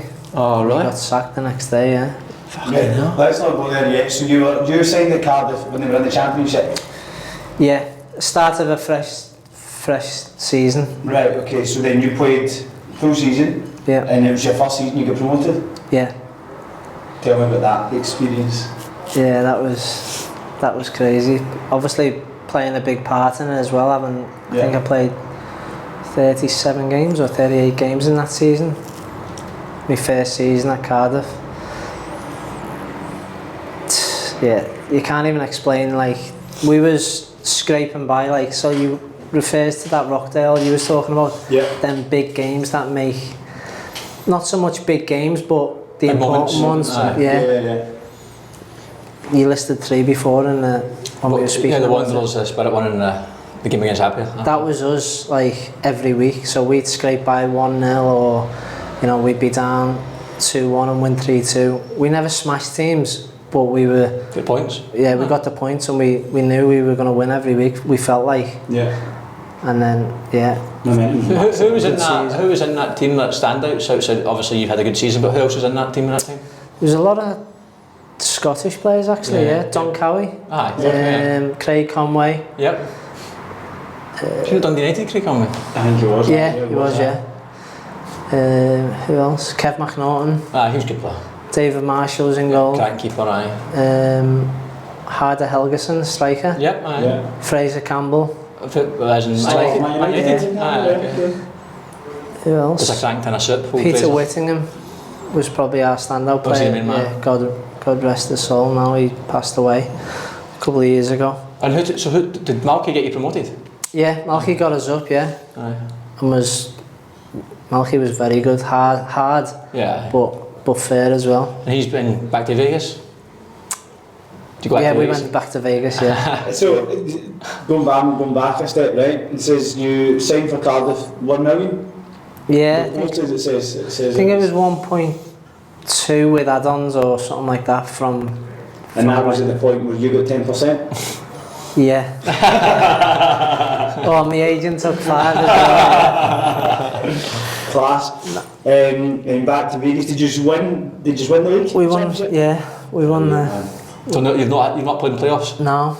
That's one thing that... See, that's funny, because it's like you might win a league, but like playoffs are pretty good as well. Yeah, I would have liked to have played in the playoffs, but yeah, with Brighton we went up automatic, and Cardiff we romped the league, like we was up with 5 games to go, I think. Did you find a big difference between League One and Championship? Yeah. Yeah. In terms of bit more quality, like there was physical, League One was physical. Championship was obviously a bit more quality, like ex-Premier League players dropping down, or standout players in Championship that have been around for years. Championship, man. You get in that Championship, try to get back out of it is a fucking nightmare, man. Grand, yeah. But it's good, some good teams, good crowds, good teams. Pretty well, good TV.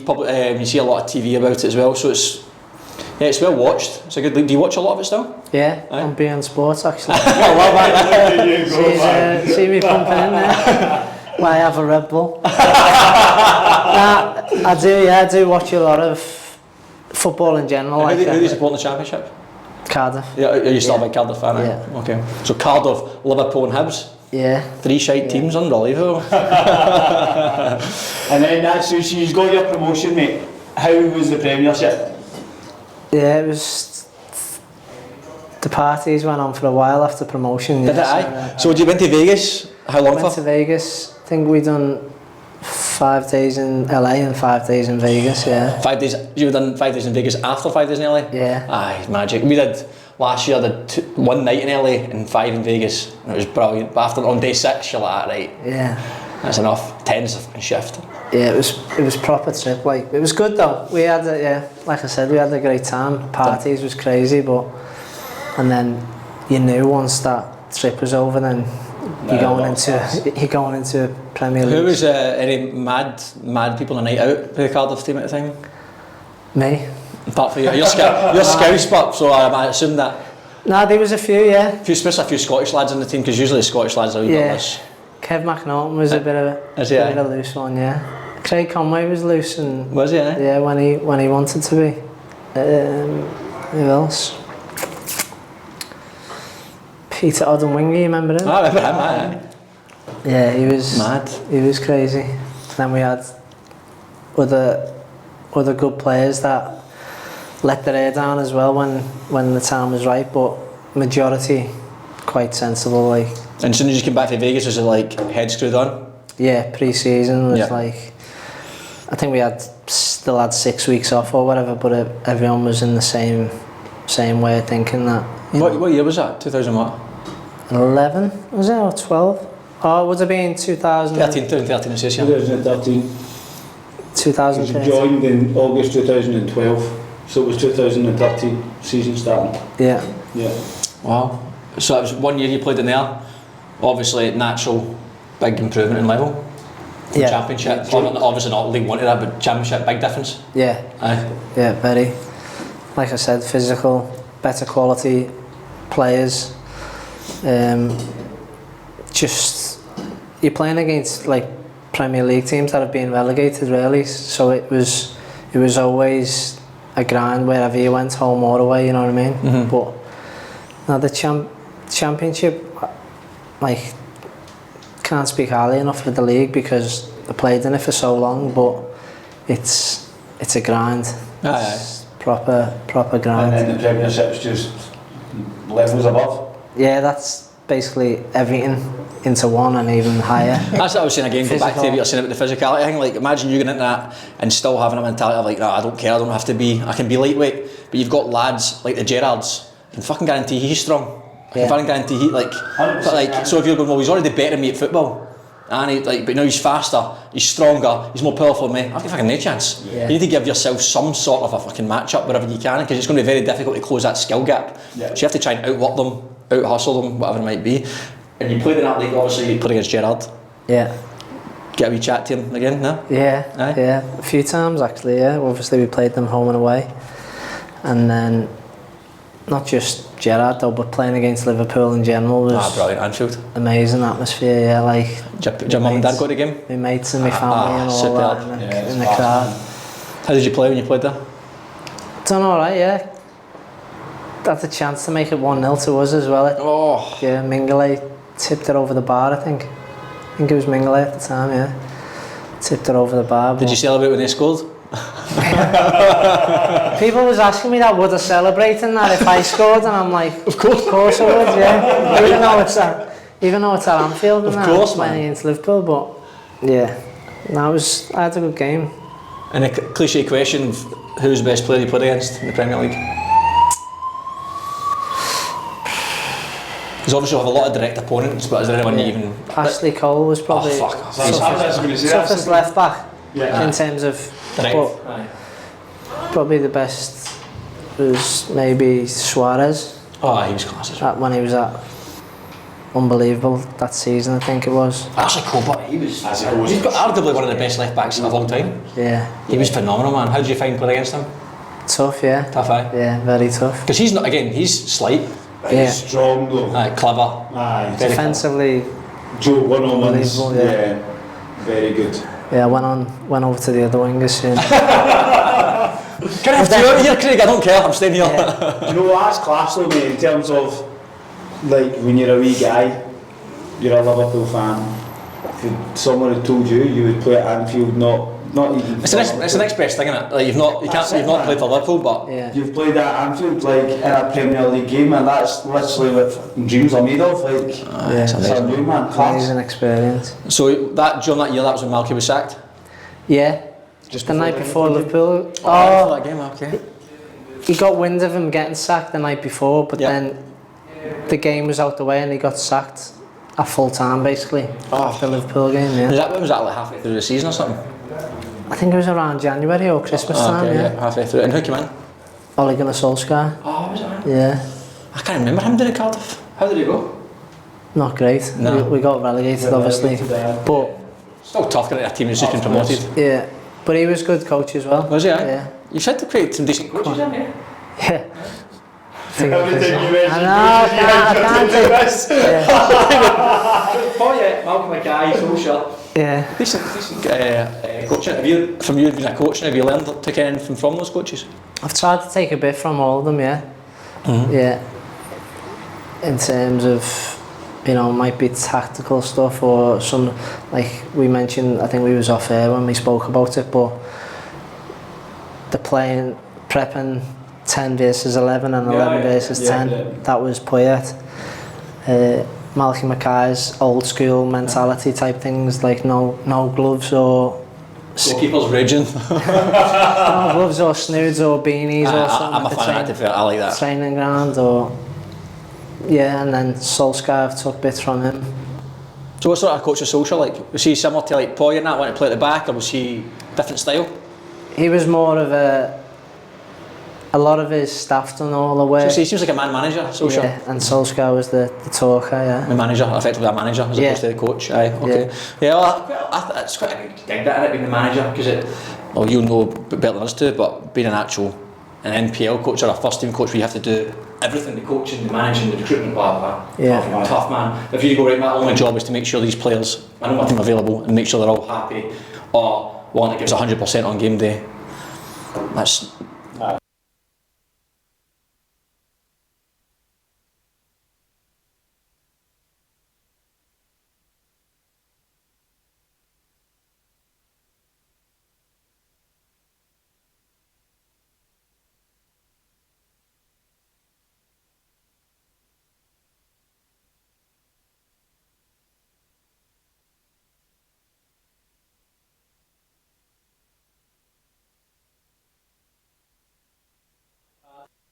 seasons. yeah. Tried to get promoted again. You're 170 odd appearances, eh? Cardiff, was that, yeah. Are you, If you went back to Cardiff right now, just walking through the city, and that would be noticed? I'd say so, yeah. Aye. I'd say so, yeah, because I had a good relationship with the fans there, and that was probably, that was the longest time I've been at a club, 6 years. 179, some people don't do that all at 5 years. 100%. 6 years. So it's six seasons at Cardiff, 170-ish. Yeah, 168. 6 seasons, that's someone going, mate. Quality. And then Bolton, you said you went to a few years at Cardiff. I stayed at Cardiff for 6 years and then I left Cardiff. Why'd you leave? Just time? Just time, yeah. Warnock was the manager at the time and he loved me as well. Yeah. I had a good relationship with him. But Neil Warnock was your gaffer? yeah. How is he? Taking the piss again, Ange. No. I can't mention a gaffer without I said Neil Warnock was your gaffer, yeah. No, it's good to me. I think he's a character. There's only a couple more left, so I've only got a few more I can mention. No, I'm just surprised, because I'm not surprised he was a gaffer.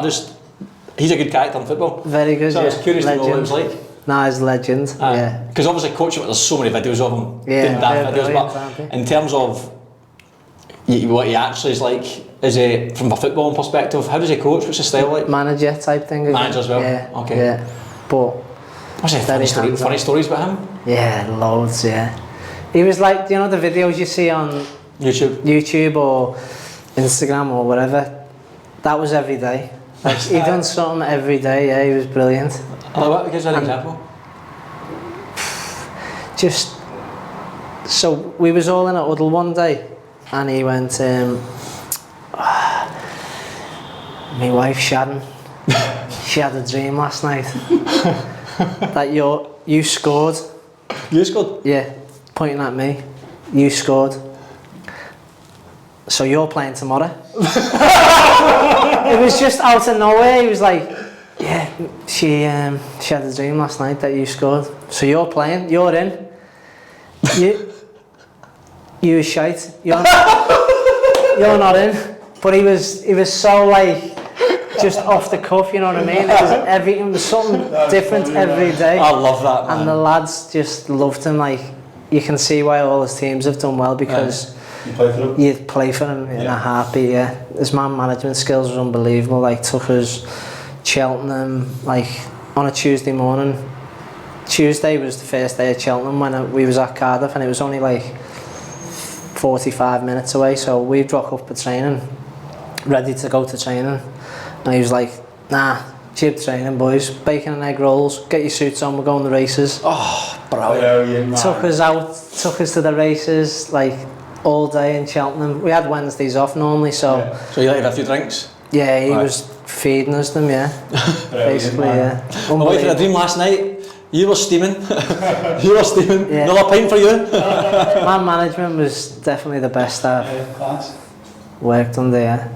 That's funny, man. Character. He's a big character. We went to Aberdeen last year, did you see that? Yeah. Didn't do too well though. I think he went for a bit of a jolly. I think he tried to take him to the air races and baiting Did he egg get rolls. to the final or semi? But he got sacked. He got sacked. They lost Celtic beat him in the final, but he got sacked before that because it was a bit of a It was a bit of a carry on. bit of a carry on. I think he went up here thinking he was going to be a jolly, Yeah. and then he quickly realised that It shit. was quite hard. Aye. Yeah. He took a few players there though. Like Oh, did he? he always takes a few players with him. Yeah, he took Junior Hoylett. Oh, okay. Oh, so he did. That's Yeah. right. He actually played well in the final. Actually, during the He was whole- at Cardiff for us for Aye. years. Yeah. He was a good player. Yeah, very. He had him at QPR. Took him to Cardiff. He was a very good player. Aye. But Semi-final they played Celtic. Yes, it was. Aye. Junior Hoylett set up with 2 goals in the last minute. Yeah, Last few close. minutes. That's Yeah. right. He actually played quite well. And then after no warm-up, well, So we're asking you why you left. Aye. oh yeah, that was it. Yeah. So yeah, just had that honest conversation with Warnock, and he basically said, "You're not part of me. You're not going to Part of my start. dreams." You're not going to start every week type thing." And I was like, "Yeah, fair enough. Thanks for the conversation. Chance to move back to." I'd had a house in Liverpool area for 10, 12 years at the time, and then I'd never lived in it because obviously Plymouth, Yeah. Brighton, 6 years at Cardiff, 10 years at this house, and I'd never lived in it. So the opportunity to go to Bolton, which is 50 minutes Yeah. from this house I have in Liverpool, I was like, it's a bit of a no-brainer, 2-year contract, you know. was that League One or Championship? Championship at the time as well. Was that when Neil Lennon was on that? No, that was just before it. Oh, okay. So Phil Parkinson was the manager. Oh, right, okay, yeah. He was, so he signed me for 2 years, and then, yeah, just the chance of, that was the conversation with Warnock, really. You know, you can stay, you've got a 6 months left on your contract, or you can go and live at home and get a decent contract at Bolton. So decided on that, spent 2 years at Bolton, yeah. How was Bolton? Because they had a few issues with finances, didn't they? Yeah, that was struggle, like. Is that why you left? We went months. No, not really, because it's all cleared up by the time I was leaving. Right, okay. But yeah, we went like 6 months at a time, not getting paid. Really. Oh, really? Like PFA got involved a few times. Yeah, Okay, yeah. it was tough for the players. Like players couldn't even afford to get to training. Like young lads couldn't afford to get to training. But despite all that, we had a good group. Yeah. And stayed up on the last day. Oh, nice. Yeah, 94th minute winner, I think it Vegas was. again?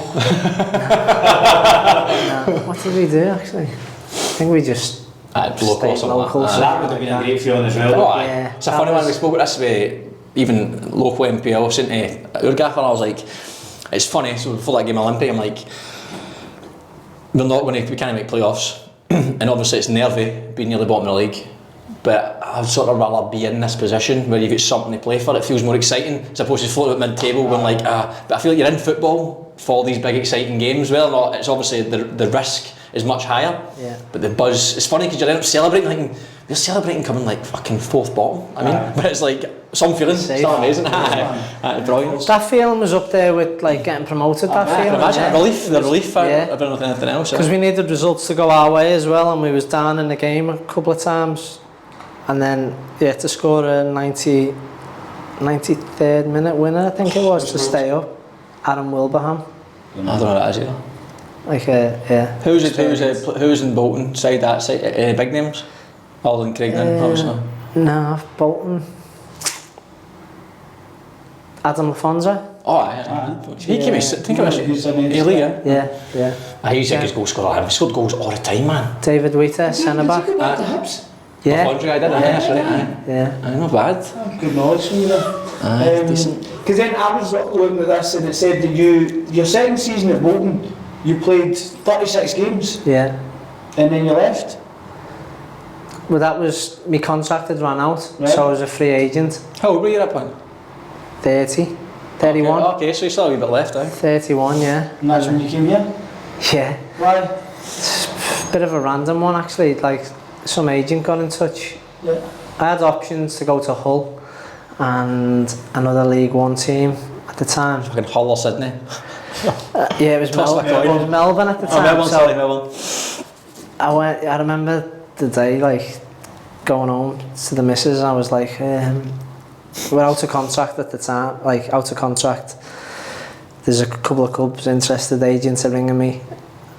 This agent calls me and he's basically just says, Melbourne City are interested, and I'm like, didn't think too much about it, nothing of it.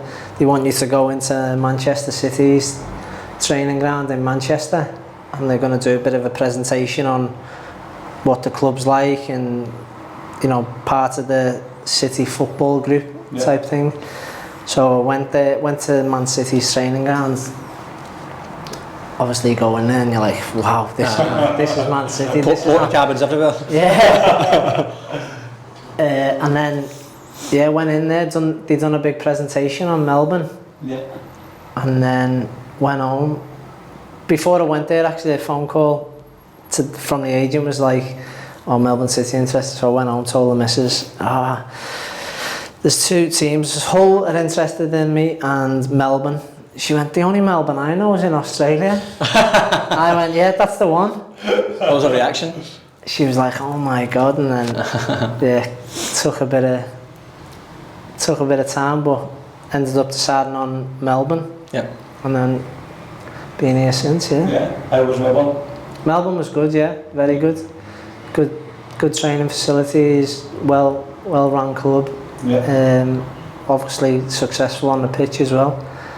Played a lot of games, you know, won trophies there, so can't complain really. It was a good move in the end. So you won League One, Championship. Did you win any cups? Not in England, no. No, and then obviously in Australia you won the league. Yeah. Nice. And so 36 games, is that right? There was 36 games at Bulls. Okay, sorry. At Bolton before you went to Melbourne, then 2 years at Melbourne? 2 years at Melbourne, yeah. Got beaten the first year, we got beaten the Australia Cup in the final against Adelaide and lost the grand final of the A-League to Sydney FC, so that was a bit of a blow. Yeah. And then the second year we won the double, yeah. Brilliant. Won the league and the grand final. The grand final. Premiers, they call it a year, don't Minor and major. Minor and major, yeah. A lot of shite. Yeah, I don't like that. Well, actually, that's interesting because you're NPL 2. I was just thinking this in my head, was talk about NPL 2. I actually think NPL 2 is, in my opinion, the best league in terms of it's got, for you, if you win the league this year, it's massive. You get promoted, automatic promotion, and you're officially the title winners. There is no grand final, there is no, you're not really the winners. No, we are the winners, whereas Rockdale will win the league, and everyone we've spoken to in NPL 1 so far saying, don't like, and this is coming from the players, like, we want to win it, but it's going to be forgotten about very quickly. Yeah. It's who wins that final. NPL 2 I do think should have finals, because there's too many teams in that league to not have anything to play for. But it's good this year, like you boys, like winning the league is everything. Yeah. Because you go straight up, man. It's massive. 100%, man. Do you not find that weird when you went to Australia? Yeah, big time, yeah. Mental, like, man. Even like winning the league with Melbourne City, it didn't really feel like anything. Right. You're like, Vegas! You're like, Camden, mate. Going to St Kilda instead. No, but yeah, that was probably, I think, a bit of a blow, like winning the league but not feeling like you've won the league, and then after to back it up in the grand final. And it's tough, I'm saying, like, it's such a long fucking, like, day in, day out, turn up for training for the weekend, winning, blah, blah, blah, and you get to the end, it's like, it's like, it's just like qualified for the thing that matters. Like, what the fuck? If I knew that, I would fucking do it a bit easy in some of those games. Yeah. It's an interesting one, we spoke about it quite a lot. So after you won the double at Melbourne City, you came Bulls? Yeah, so I left. Why did you leave? My contract again was up. I had a 2-year contract at Melbourne City. So they want you to stay? They wanted me to stay, yeah, but they only offered me a year, right, and then into a coaching role type thing, where I thought I can And Bulls offered me 2 years playing career, yeah. So then Ante Militic at the time was the one that signed me. I had a conversation with him of why I was still in Melbourne at the time, and yeah, came here, been here since. Brilliant, man. Brilliant. And then, do you think, I actually wrote here, you played for 2 years on the boots up. Do you think you could have kept playing? Yeah, for sure. Was that not? Yeah, I haven't. Regrets to that? I haven't got regrets because I'm loving what I'm doing now. Yeah, that's good. Yeah. But I know I could still play. You know what I mean? Yeah. Like, what level do you play in NPL 1 comfortably? A-League? Can you still play A-League comfortably? Yeah. Yeah. Yeah. So when you go from obviously Bolton, Cardiff, and you come and you play in the A-League, was it easy? Not easy, that's the wrong word, but in terms of, did you feel like this is alright? No, because I never had that mentality of coming here for the lifestyle. And I know it gets brushed around a bit, like foreign players, they come here and it's just a lifestyle, and but I wanted to actually just come here and win, play and win. So that's basically why. Going back to the regrets about not carrying on, I had options to carry on. Like I had an offer in India, I had an offer in Singapore. Right, okay. Just last year. Could have probably went back to England and played lower leagues there. But I thought it was the right time to start the coaching journey because it's something that I've always been passionate about. And then thankfully, obviously, I'm grateful to MacArthur for the opportunity. Yeah. But I knew if I would have carried on playing for the sake of one more year in India or Singapore, then this offer mightn't have been there. It's gone, yeah. You know what I mean? Where, I'm grateful for the opportunity, and I've been happy about it up to now. Did you do your coach education in UK or Australia? Don't know why I was at Cardiff actually. Oh yeah, good.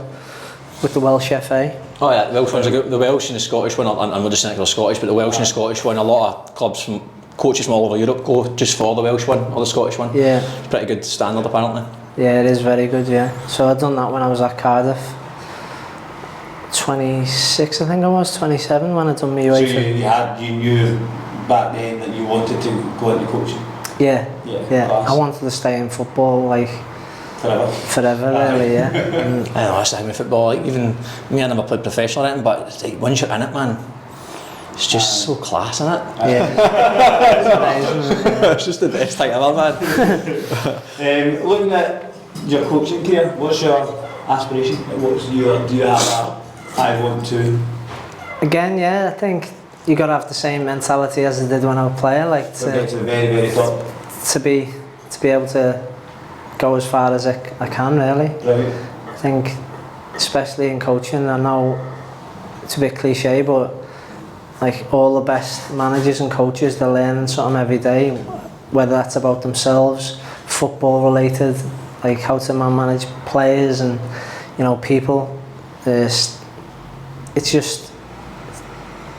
never ending really. Like at football, obviously you get to a certain level where you've maximised everything out of it. Like you give all the 1% and you commit and and that takes you so far. But in coaching, I think there's always something else. There's always another. Yeah.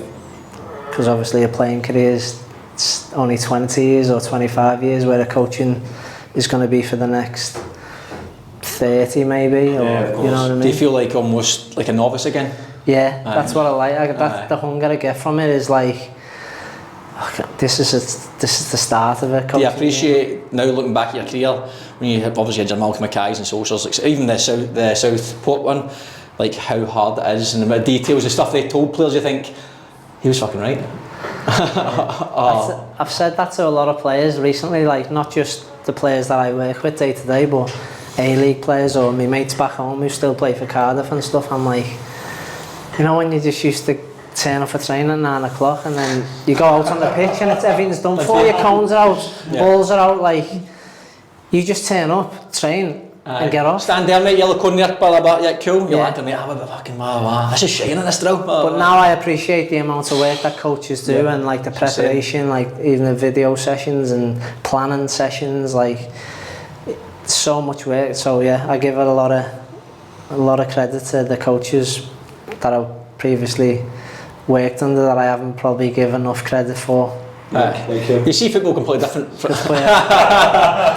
You see football completely different, but for a different lens. Yeah, you do, yeah. Like if you had the coaching lens on as you're a player, you'd probably be a much better player because you look at the game completely 100%. different. But obviously there's emotional maturity and emotional intelligence and all that involved in that as well, because a lot you need to remove the emotion to look at the actual moment or the picture you're looking at. But coaching is like if a lot of players, I think, what you done in your 20s and you got to go through the licenses, even if you didn't want to be a coach, still learn a lot from knowing like the processes that are involved in it, because you go, fuck, actually when he's talking to you, you go, I know where he's coming from, that makes more sense to me. You might not agree with it, but I think a lot of players, if they can see it from that, they'll definitely improve their game. It's crazy, man. Well, the only question I wanted to ask to that was from your side, what's the best goal you feel you scored? Maybe not the best goal, what's your favourite goal? Probably the Man City one in the Premier League. Yep. Was my favourite, but best goal was probably only last year or the year before, I think. Yeah, central post runners, yeah. It didn't mean as much, like, because it was only to make it 3-3, but that was technique-wise, and that is probably the best goal I've scored. Your Man City goal?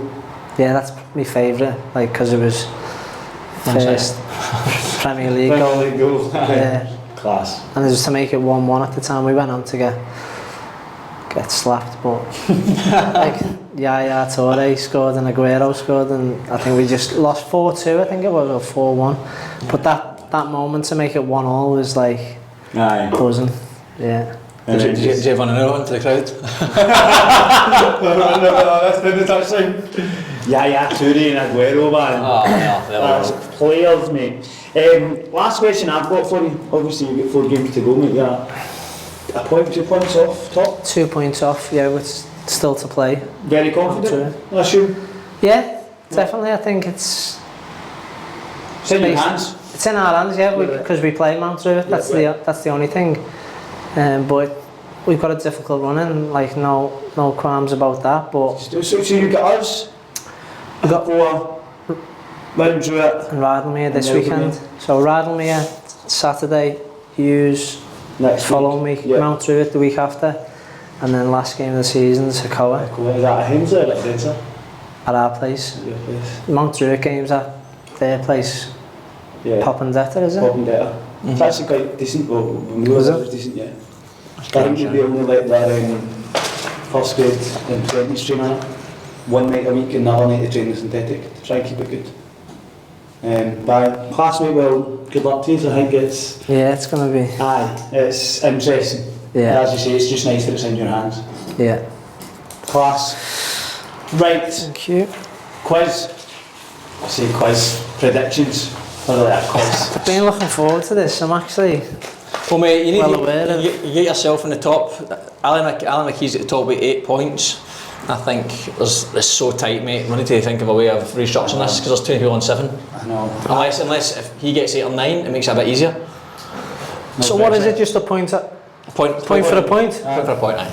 I actually think that we should maybe don't need to talk about this the next couple of weeks in terms of. It's sort of days. There's only 4 weeks left. I've got an idea, but Right. Okay. Cool. call it by me. Oh, okay. We'll see.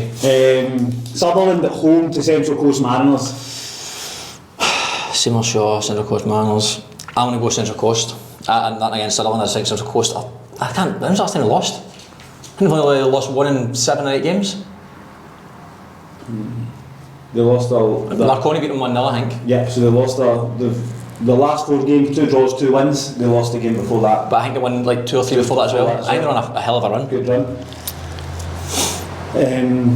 Central Coast or Sutherland, mate? Draw for me. Draw. Down there, both teams. They're all done there, then. yeah. 13th and 15th, 2 points between them. Yeah, draw. I've went Sutherland. Spirit at home to Manly. Spirit. I've gone Spirit as well, to be fair. Yeah, I'll say Spirit. Good lads, unbelievable. I had a dream last night. The spirit of class and Manly were shite. Big game, Blacktown at home to Olympic. Blacktown midweek game, cup. I know. Olympic fighting for me. Blacktown probably safe. I'm going to go Blacktown City still. I'm still going to go Blacktown City. I think they've got good quality up front. I'll say Blacktown as well. I'm going draw.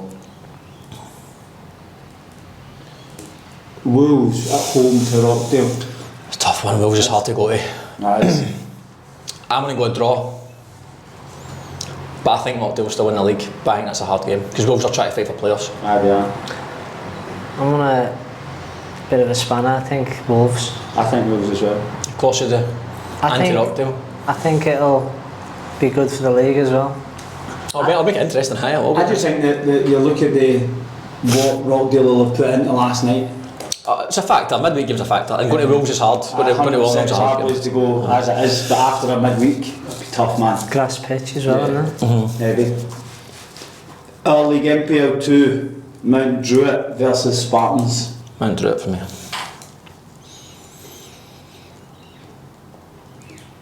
Draw. I should just hope that. You get fingers and legs crossed under the table. Mount Druitt. Sweet. Dulwich Hill at home to Lions.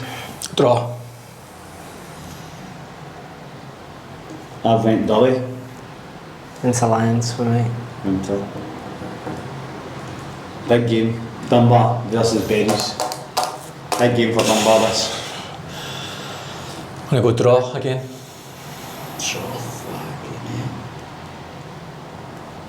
Dunbar. I'm going to go Dunbar as well. SD Raiders at home to Bonnyrigg. SD. Yeah. Same. Jets at home to Stanmore. It's an interesting one this. Stanmore's obviously... I'm going to go to Jets, so Newcastle's a tough, again, at home. Not lost yet still. I know. Yeah. The midweek games probably had an effect as well because the Australia Cup and then they played young lads. Yeah, okay. Where is Stanmore in the league? Like fourth. I never thought of that actually, that's a good shout. And then you look at here, Stanmore are tied on points with them, 2 points behind. I'll go Stanmore. Big call, but I'm going to go draw. Sydney Uni at home, Bankstown United. Bankstown United. Same. yeah. Mitch Cross to score another 3. Student night Friday night, so they'll be steaming. Camden at home, he plays with Red Magic.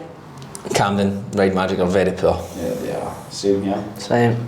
And Hawkesbury at home to Central Coast United. Central Coast United.